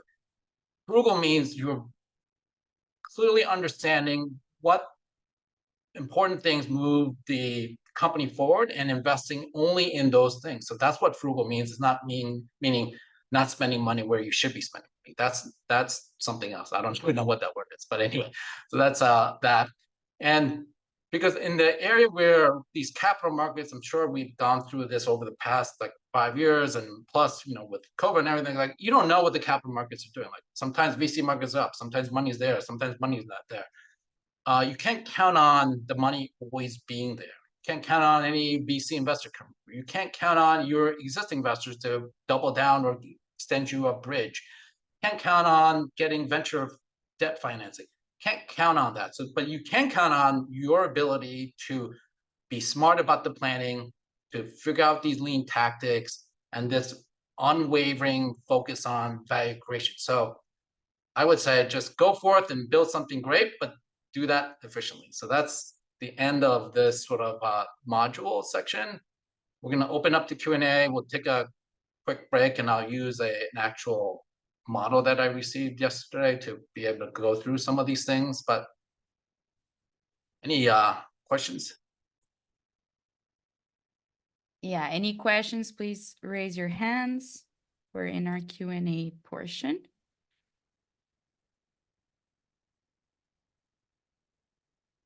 No questions? More than a question, I want to congratulate Mr. John, because it's so clear. I'm coming from MBA in finance, but the way you explain everything is so clear, and thank you for being so open to us. Thank you. Thank you.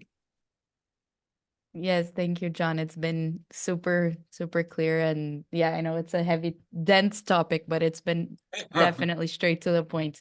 Adriana, I see you have a question. Hi, John. Thank you for all your knowledge sharing. And my question is, because we are a startup, at the beginning, we don't have a CFO, a formal CFO, and we are trying to do these numbers. For the preparation for raising money, It's easy to find a CFO to review this kind of data. In your experience, how much we need to consider to hire a consultant for this phase? Yeah, I mean, there are interim CFOs or financial consulting firms you could sort of rent. I mean, so if you don't need a full-time CFO, that's a startup doesn't need a full-time CFO to begin. Like, it's sort of like, what is that person really going to do all the time, right? So it's smart to hire a part-time resource to help that. And I don't know, maybe Endeavor knows some people in each country that can help with that, but definitely like ask around, get references, talk to the companies that use that, and get some examples, right? You could always, and the nice thing about these consultants, like, you're not paying for a year's salary, like you're paying every day, every hour, every week, right? So see them, how they're working with you. If they don't work, same thing as I said earlier, like, be quick to fire them. Like, if it's not working for you, find somebody else. Like, there's plenty of these resources around. Find somebody that's a good fit for you, your sort of preferences, your company needs, and keep trying them out, because it's not like a high cost. Like, if they mess up your financial model, it's not like really impacts your business immediately. Like, it does if they give you the wrong analysis or they can't do it, but once they start not doing it well, then you can just find somebody else. Yeah, I was referring for the raising money. These several days, the recommendation is to have finance experts to review the projections and all the information that is important for the VCs or for the angel investors, or depending on how they are want to see real information, as you mentioned too during your presentation, that it's important to have the right numbers to show them. And just, I want to know how much we need to consider for that kind of assessment.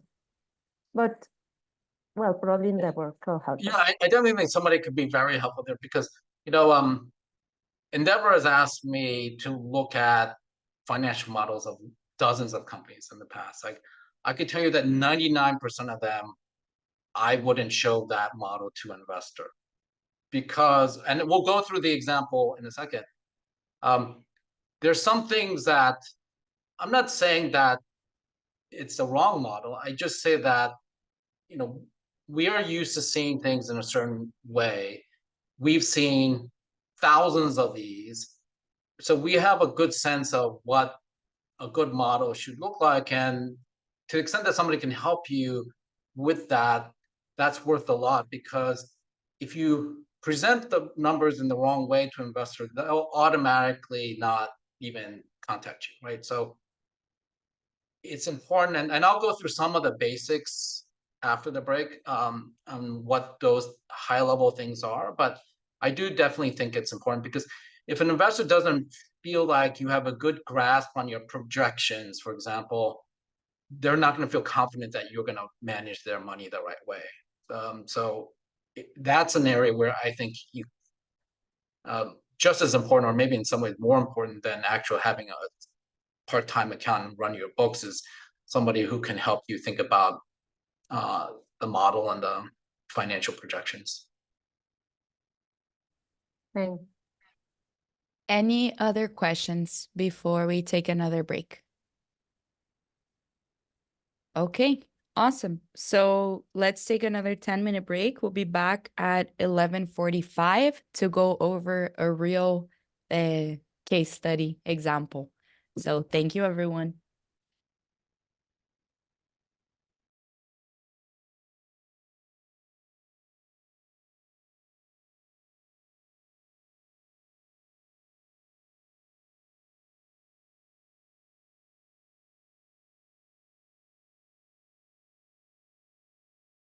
Okay, everyone, whenever you're ready, you can start turning your cameras back on, and we will get started with the last portion of today, which is a real life case example. John, do you want to share your screen, or should I keep sharing? I'll share, because that way I can click around. Perfect. Yeah, awesome. Should I wait a couple of minutes, or is everybody back? whenever, if you want to start sharing, and then we can start in like a minute or so. Okay. So again, as people come back, please start turning your cameras back on so that we can see you. We know that you're back. And then, yeah, let's continue making this interactive for this portion. If you have any questions, you can share them in the chat and I'll call on you, and then we'll have some time for Q&A at the end as well. Can you see the spreadsheet? Yes. Yeah.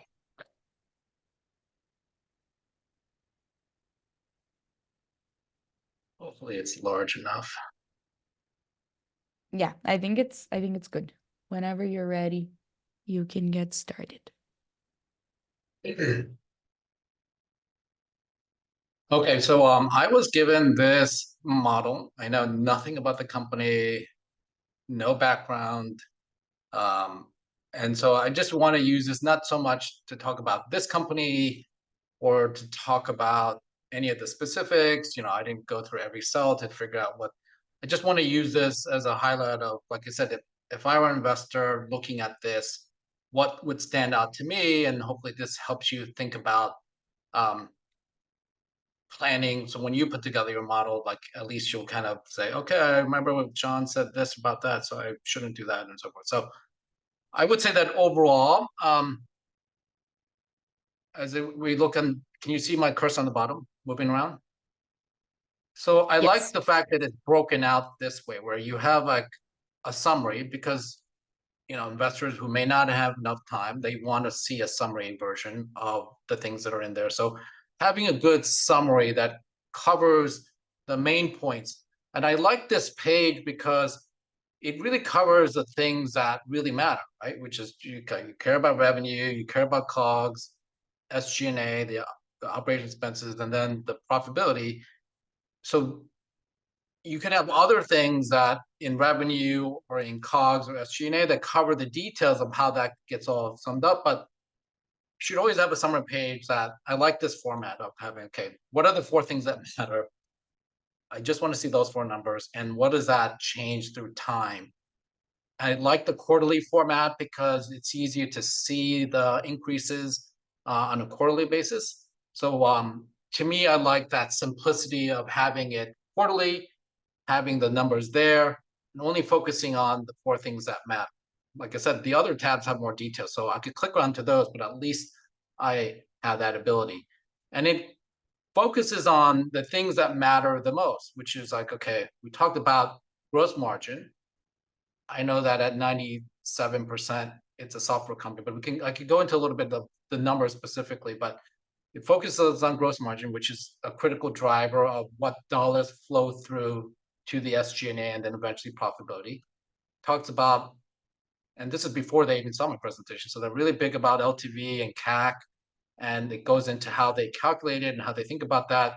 It's pretty upfront about what the LTV to CAC is at 7.7. That's outstanding, which is great. Like this is a good sort of validation of this company's progress with respect to developing demonstrable ROI to the customers. And like the question always comes up is like, how are you driving the revenue assumptions, right? So even on the summary page, it has the accumulated sales rep. So by looking at this, without even looking at any other tabs of the model, I get a sense of like what's driving this. So if this is on the summary page, which is this is what's driving the revenue increase, which is okay, I hire more salespeople. Each salesperson will bring in X amount of money. And therefore, that's going to be the main driver for why these numbers go up. We'll check that later on, but this is a sort of a good summary page on that. You know, your business is different. You might have different drivers. You know, LTV to CAC may be critical to you. Maybe it's something else that's even more critical. I don't know. It depends on your business model. But the fundamental things about this is that you have the main numbers here. You have the main numbers here, just in that format. So I like that format. You have some critical KPIs or metrics that we've been talking about all day. That's there. You have the main drivers of revenue expansion, which is more sales reps here. Then you have a nice little chart. I love having a chart on the summary page because that way you can kind of see how this flows of what this looks like with respect to, quarterly increases in that. So looking at this, if I were an investor, the things that would stick out to me without looking at any of the other tabs is one is that at 97%, like I said, I don't know the company, and so it may be right. So I may be saying things that I would just, it'd be a question. To me, a 97% gross margin, even at a software SaaS level, is unusually high.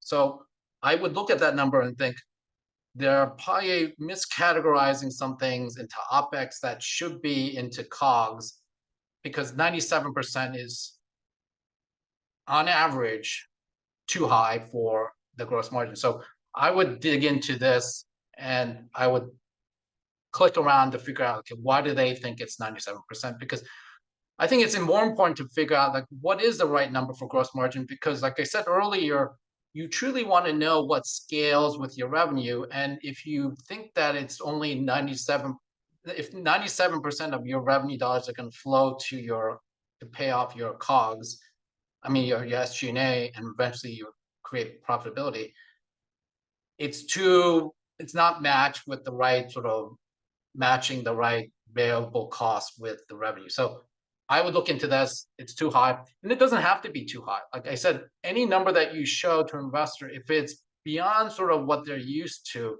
they're going to dig into this. So that's like one thing I think there's an advantage of hiring somebody who's familiar with this, because that way, if I just saw like 85 to 93 there, whatever the numbers is, I wouldn't click on that. Like I would say, okay, that's normal. Like I wouldn't really dive into that. But because it's so high, I would say, okay, something's off here. I got to investigate. So that's something to keep in mind, is that you want to show numbers that are not only in line with what investors have seen, but probably more importantly, what's normal for your industry, right? So I'm a big fan of, and I say this to founders all the time, is like, do some research, come up with companies that are very similar to your company's business model. If it's a SaaS company, find the right SaaS company that's a public company. If it's a professional services company, find a public company that has that. Same thing for an e-commerce product company, whatever the case may be. Now, if you look at their financials, because it's all out there, they're public companies, you could see not only their gross margins, but they're also their historical gross margins. And I'll go a little bit into OpEx later, but you can see what those gross margins are. And you can say, if somebody then at least challenges you, and like I said, I could be wrong about this, but they say like, well, our 97% gross margin is high relative to the industry median of 92% because of X, Y, and Z. But at least you have the credibility of saying, I researched this, I know it's high, here are the reasons why it's high, and that gives us a competitive advantage, right? So you've turned a question or concern from the investor into a win. You said, okay, this is because not only do I know what my competitors are doing and what the industry standard is, I've just made a point for you why my company's better. So that's important. But if you don't do that research ahead of time, you won't know what to say. You'll just be like, no, it's different because of this reasons. And then the investor who may or may not know that specific industry's gross margin might just say, okay, I think you're being too optimistic, or you're not matching what the variable costs are into COGS, right? So you don't know what your COGS really are. So, but by doing that research, you do that. So I think that's something to think about. I think 7.7, which is sort of on the high end of being pretty good. Like it's almost like if the number was more than 10, I would start questioning that too. But overall, like 7.7 is a really good number. Like I said, without knowing the company and what it does and what so forth, like it's something to like say, oh, that's respectable. I like that. Like, that's a good positive thing off the bat. The thing that I think is two things that I would dive into more is one is that if you look at these sales reps, to me, these two numbers are not really increasing that much because, like, I guess this company started out obviously in Latam and in Brazil and expanding into the US, right? Because they have 0 back then and then starting to 3. But to me, this is too aggressive of a hiring plan, especially since you haven't done that either in Latam or in Brazil, right? So the question is, okay, so you're a Latin American company that has demonstrated some good traction in Latin America and Brazil. You have some early numbers here to back that, right? And hopefully these are more real versus than I don't have the 2020 rest of 2024 or historical, so I don't know. I can't really validate that number. Is okay, so why is it that you're going away from the core market that you've demonstrated good LTV to CAC and so forth, and then just jumping to the US? Is that because you have a US investor? You feel like that's a bigger market? Because obviously US is a larger market, but it's also more competitive. Like, how are you going to be able to demonstrate this sort of revenue growth based on not having any historical evidence that you're going to make this happen, right? Because these numbers are based on this. These numbers are based on that, okay? So to me as an investor, I would be like, okay, well, you seem overly optimistic on that, because even if Q1 is an actual, which I don't know whether this is an actual number or not, if it is, it's great, because that means you've hired 3 people and you've generated a big step up in revenue. This is great.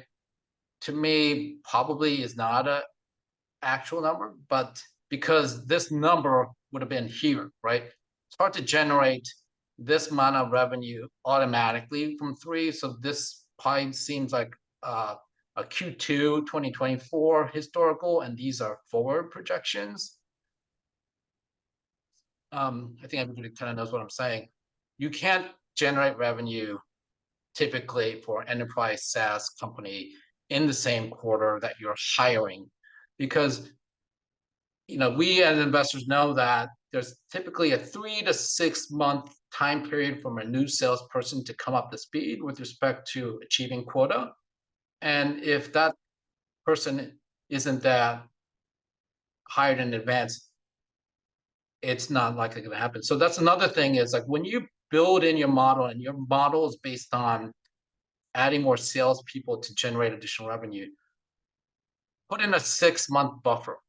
Maybe it's really 3 months. You're really good at getting people in 3 months to get up to full quota carrying numbers. But if you model 6, your investors are going to think that you're prudent, you're conservative. Like, you always want to come across as conservative because they know the founders are always optimistic, and they're optimistic too. Otherwise, they wouldn't be VC investors. But in your modeling, it's always better to be prudent, conservative, and then over deliver when you execute, rather than being too aggressive. So this is too aggressive. Not only are the numbers increasing too high, it's really hard to hire that many salespeople and bring them on board. And so not only is this too aggressive, you also have to bake in, and I don't know how these numbers add up, but you also have to build in some attrition, right? And maybe these are net numbers, but I don't know that yet. Just by looking on the formulas, it's hard to know. Always bake in some attrition too in your model, because not every salesperson is going to work out. So you want to figure out what's the right model there. So, and then the last thing I would say based on this summary is that if you look at the SG&A, and I've seen this in a lot of Latin American companies, because Latin American companies have a lower cost base, that's too small.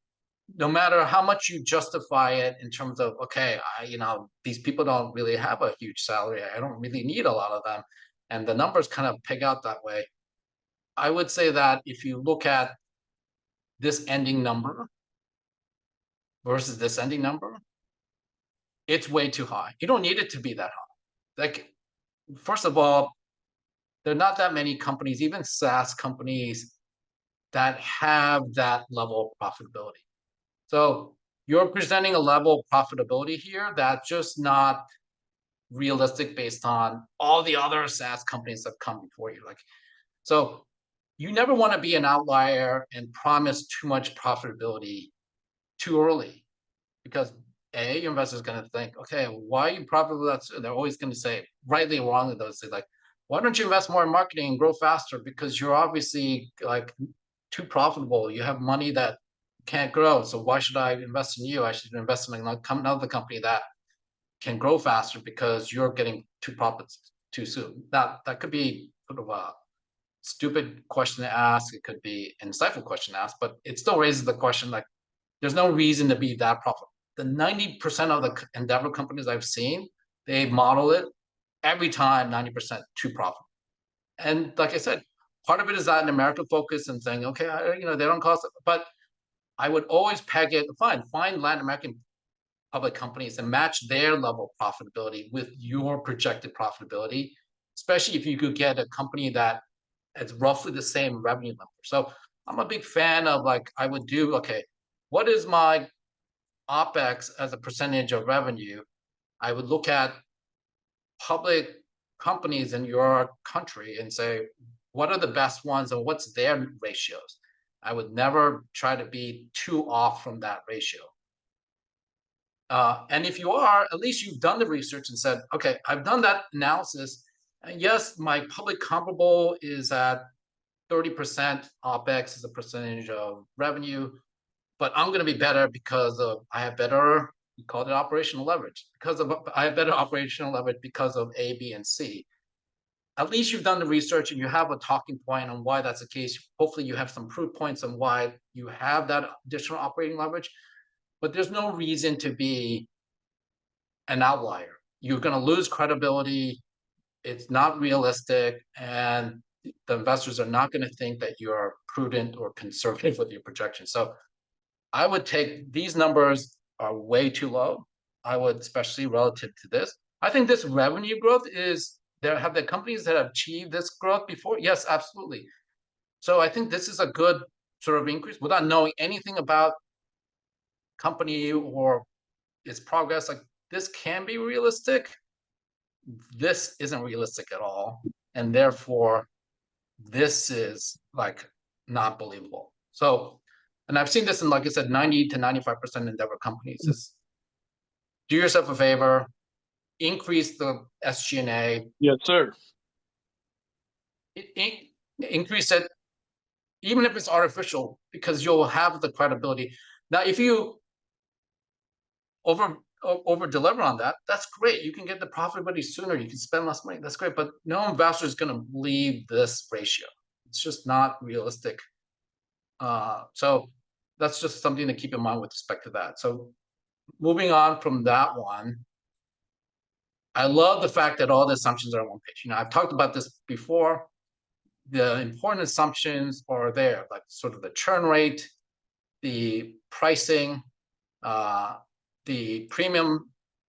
I love that there is different pricing for different types of customers, because you don't want to necessarily treat everybody the same.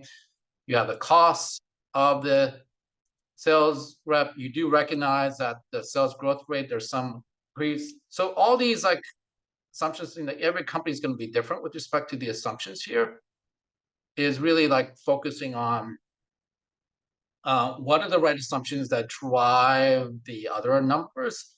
That way you could have them on one sheet in your spreadsheet. You can play around with them.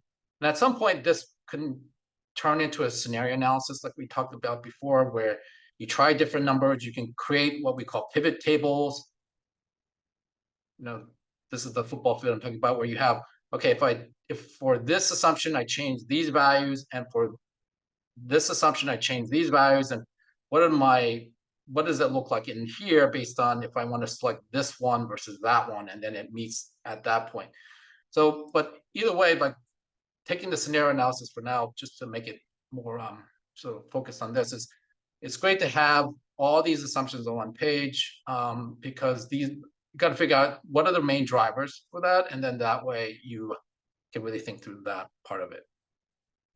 Okay, now let's go to the revenue. So this is the revenue, and there are some historical numbers with respect to 2021 and so forth. So this is classic software company that's driven by more sales rep means more revenue. Of course, I didn't have time to do the analysis, but I would do the analysis and show, okay, maybe me, maybe somebody on my junior staff, is they would do the analysis and say, okay, are my forward projections different from my historicals, right? And if so, why? Like, for example, in the past, each salesperson contributed X amount of revenue in Y amount of time, has these sort of characteristics. Are they the same going forward? These are just historicals. So I would take these historicals and then translate to whether these forward projections are realistic based on these historical numbers.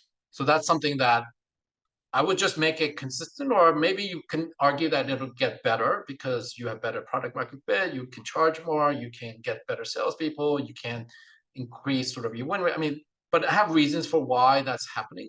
I wouldn't make it drastically different from your previous history, because then once again, we go back to it's not conservative enough.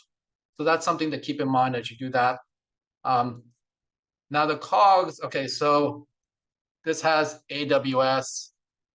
This is your payment service provider. So, like I said, I don't know what's here exactly with this company, but to me, even if it's a SaaS company, whether it's usually a little bit more than just AWS and your payments system, there's some other thing that's truly variable with the revenue. Like I said, you have to figure out what that is, and I would put it in there. They have something which is called a batch cost, which, like, I guess at some point we talked about chunky expenses and how chunky expenses come in as you scale higher. These expenses come in to lift you up, and so they've tried to do some of that, but I would try to figure out like what's truly variable here and just be comprehensive, because once again, that's, you don't want to be too much of an outlier with respect to what the industry norms are. It's better to be more conservative with what goes in here than less conservative, not only from a investor credibility standpoint, but probably more importantly from your financial planning standpoint. Like, you really need to know what scales with that. The SG&A, so this SG&A is payroll, which is lifeblood of all of your companies, right? So I could tell these are Latin American numbers just because of the numbers that are kind of low here. But it's nice to see each of the people, not only here, but to the extent that, okay, it kind of blows up. But at some point, it'd be nice to have forward projections of how this gets rolled up. It's important to like try to plan the people that you have into the future and figure out like what are the costs. And you don't have to do it by month. I mean, month you have it because they're historical, but you can have it ideally quarterly, if not annually. Like, how do these things change as you increase in size? And these costs are, what I do also once again is to look at all these ratios with public companies of the same and look at their numbers. Okay, how much do they spend marketing? How much do they spend in like rent or people? What was their ratios look like? How did that change at different sort of scale numbers? You don't have to follow them, but at least you have the ammunition to go back and say, okay, are my assumptions realistic? Why are my assumptions different? What's going to make me different from how others have gone down the same road previously? Like, you need to be able to do that. And part of it is like, you don't know what you don't know. Like, there's some categories here that you just don't have as a smaller company that you'll have even later as a mid-sized company. But by looking at historical financials of companies that have been there and done that and have had that information for you to see, you can model that in later on. You may have none of that now, but you may need to add that sort of later. And it's little things like right now you have here advisory and looks like professional, like legal. Okay, that number will jump as you get bigger. It just will, because you're just going to have to deal with more contracts, more disputes, more copyright issues, all this. Same thing with accounting. Like, you're not going to just have an outsourced sales accounting person. You're going to eventually hire like a controller. You're going to hire a CFO. All these things, as you go to the out years in the future, you got to know these things in advance and try to plan that forward. And then the last thing I have is like these unit economics tab, which this is how they calculated their LTV to CAC. And the question is this is an assumption. I don't know. I haven't looked into the details by looking at the revenue, whether this is just an assumption or whether that's reality. These churn and retention numbers are realistic for a good SaaS company. So I wouldn't necessarily say that these numbers are too optimistic or not. Once again, I would like make sure that even if you don't have actual numbers here, because an investor is going to want to do what we call a cohort analysis of every quarter of new customers that have come in, what do their churn and retention looks like? Are they getting better? Are they getting worse? Are they the same? If you don't have that, I would come up with good numbers based on, once again, other comparable companies. Like, no need to reinvent the wheel, no need to be creative, no need to be overly optimistic. Like, use actual numbers. If you use actual numbers, nobody's going to say that's unrealistic. You could just point to and say, okay, these are standard for our industry, so I'm just going to use that. Nobody's going to like question that. Now, the CAC, which we talked about, like, it's really, I like the fact, I didn't go into the details of what these are, but is understanding that there is a marketing component to CAC, which is, like I said, the marketing costs. It could be trade shows, it could be digital marketing, whatever. There's marketing to get a prospect into the top of the sales funnel. And then there's actually a sales cost to take that person, that champion, that company down the sales funnel to complete. So there's always a sales and marketing component. And it's when you calculate the CAC, like I said earlier in the presentation, you got to do both. You got to add both of them together to get at the true CAC. And this is a good number, but it's probably based on this. I don't really know. That's just an assumption, not an actual. But realistically, 24 months is probably on the lower end of what a good SaaS company would be. So you can say that that's somewhat conservative. So if these are true CAC numbers, and this LTV to CAC is good, because it means that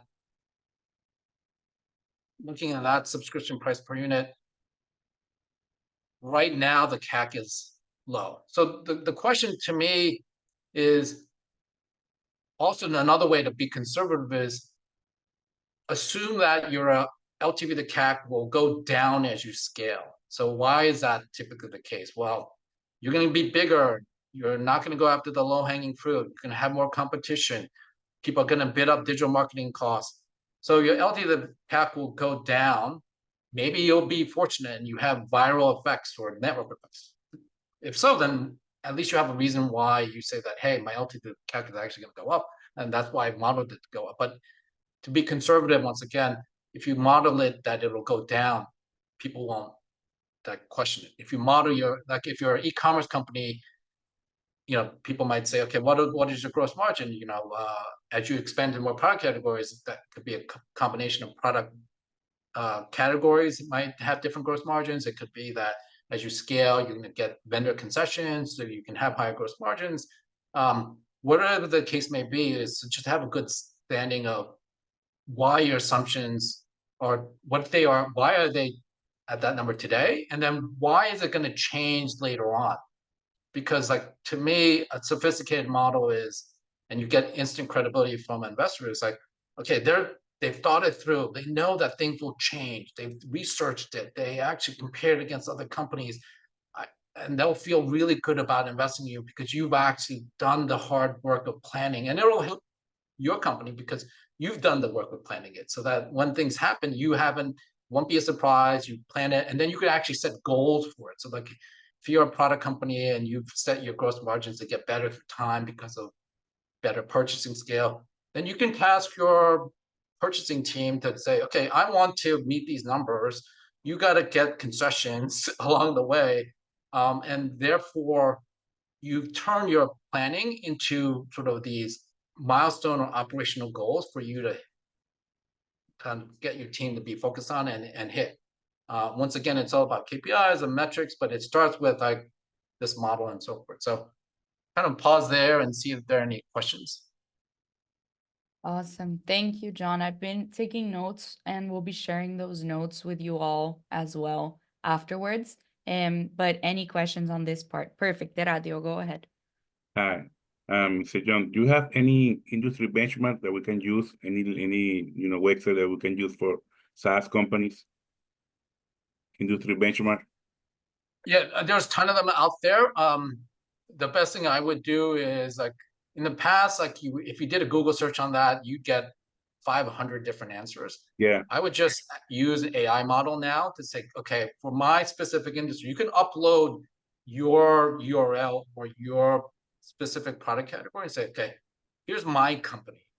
Based on direct comparables of my company, what are the relevant SaaS metrics? It'll give you a much better answer than if you to like do a Google search and then you have to figure out like which one's right, which one's wrong, which one's relevant or not. I would do that. Like in these days, like don't reinvent the wheel, use AI to help you like develop those numbers. Perfect. Thank you. Any other questions? Okay. Amazing. No last questions. Going once. Going twice. Okay, perfect. Well, thank you so much, John, for your time. I will share a screen again with some final takeaways before we all jump off. So, some golden nuggets that John shared throughout the presentation. If you can monetize from day zero, some ways that you can do that is through pilot programs and LOIs, consulting to fund product development, pre-orders and deposits, and monetize incrementally. Some quotes as well: the hires you want don't care about expensive things like a fancy office space. Other tips to make the most of your cash is outsourcing automation and in-vendor management. So contract experts for specialized work like design, PR, finance, and legal. Automate as many manual tasks as you can. Negotiate every major spend and take advantage of startup perks and credits in things like AWS, Stripe, and HubSpot, and others. You're not going to get it unless you ask, and you won't get it unless you ask multiple times. And some other options for cash effective growth: take advantage of growth loops and virality, lean SEO and content tactics, B2B outbound and community growth, and platform leverage. A no now can be a yes later on, so keep that in mind too. And be aggressive in your vision, but frugal in your execution. Some final overall takeaways: remember that smart growth is about intentional planning. Financial discipline enables long-term success. Being resourceful wins the long game. And in terms of the case example that we looked at, look at financials of public companies similar to yours and compare. It is better to be conservative and over-deliver on your financials, not only for investors, but also for yourself and as you run your company. It's great to have a summary page in your financials so investors and other people can get all the information that they need as quickly as possible, and assume your LTV to CAC ratio will go down as you scale. Some final reminders: we will be sharing this recording on YouTube over the next couple days, and we will also be sharing the materials over the next couple weeks with you. To that end, if you have not registered for the Bootcamp and you received this through another source, please share your email in the chat with us so that you can receive all of the materials.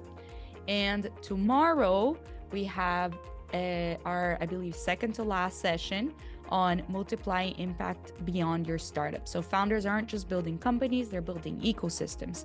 Tomorrow, we'll explore how you can become a multiplier, paying it forward, supporting others, and creating lasting impact. So thank you again for attending. Thank you, John. again for your time. This was really incredible. And I will let you go, and whoever needs to hop off, feel free to hop off while I take any final questions. So round of applause for John. Thank you again. Anytime. Hopefully it was helpful. Definitely. Thank you very much.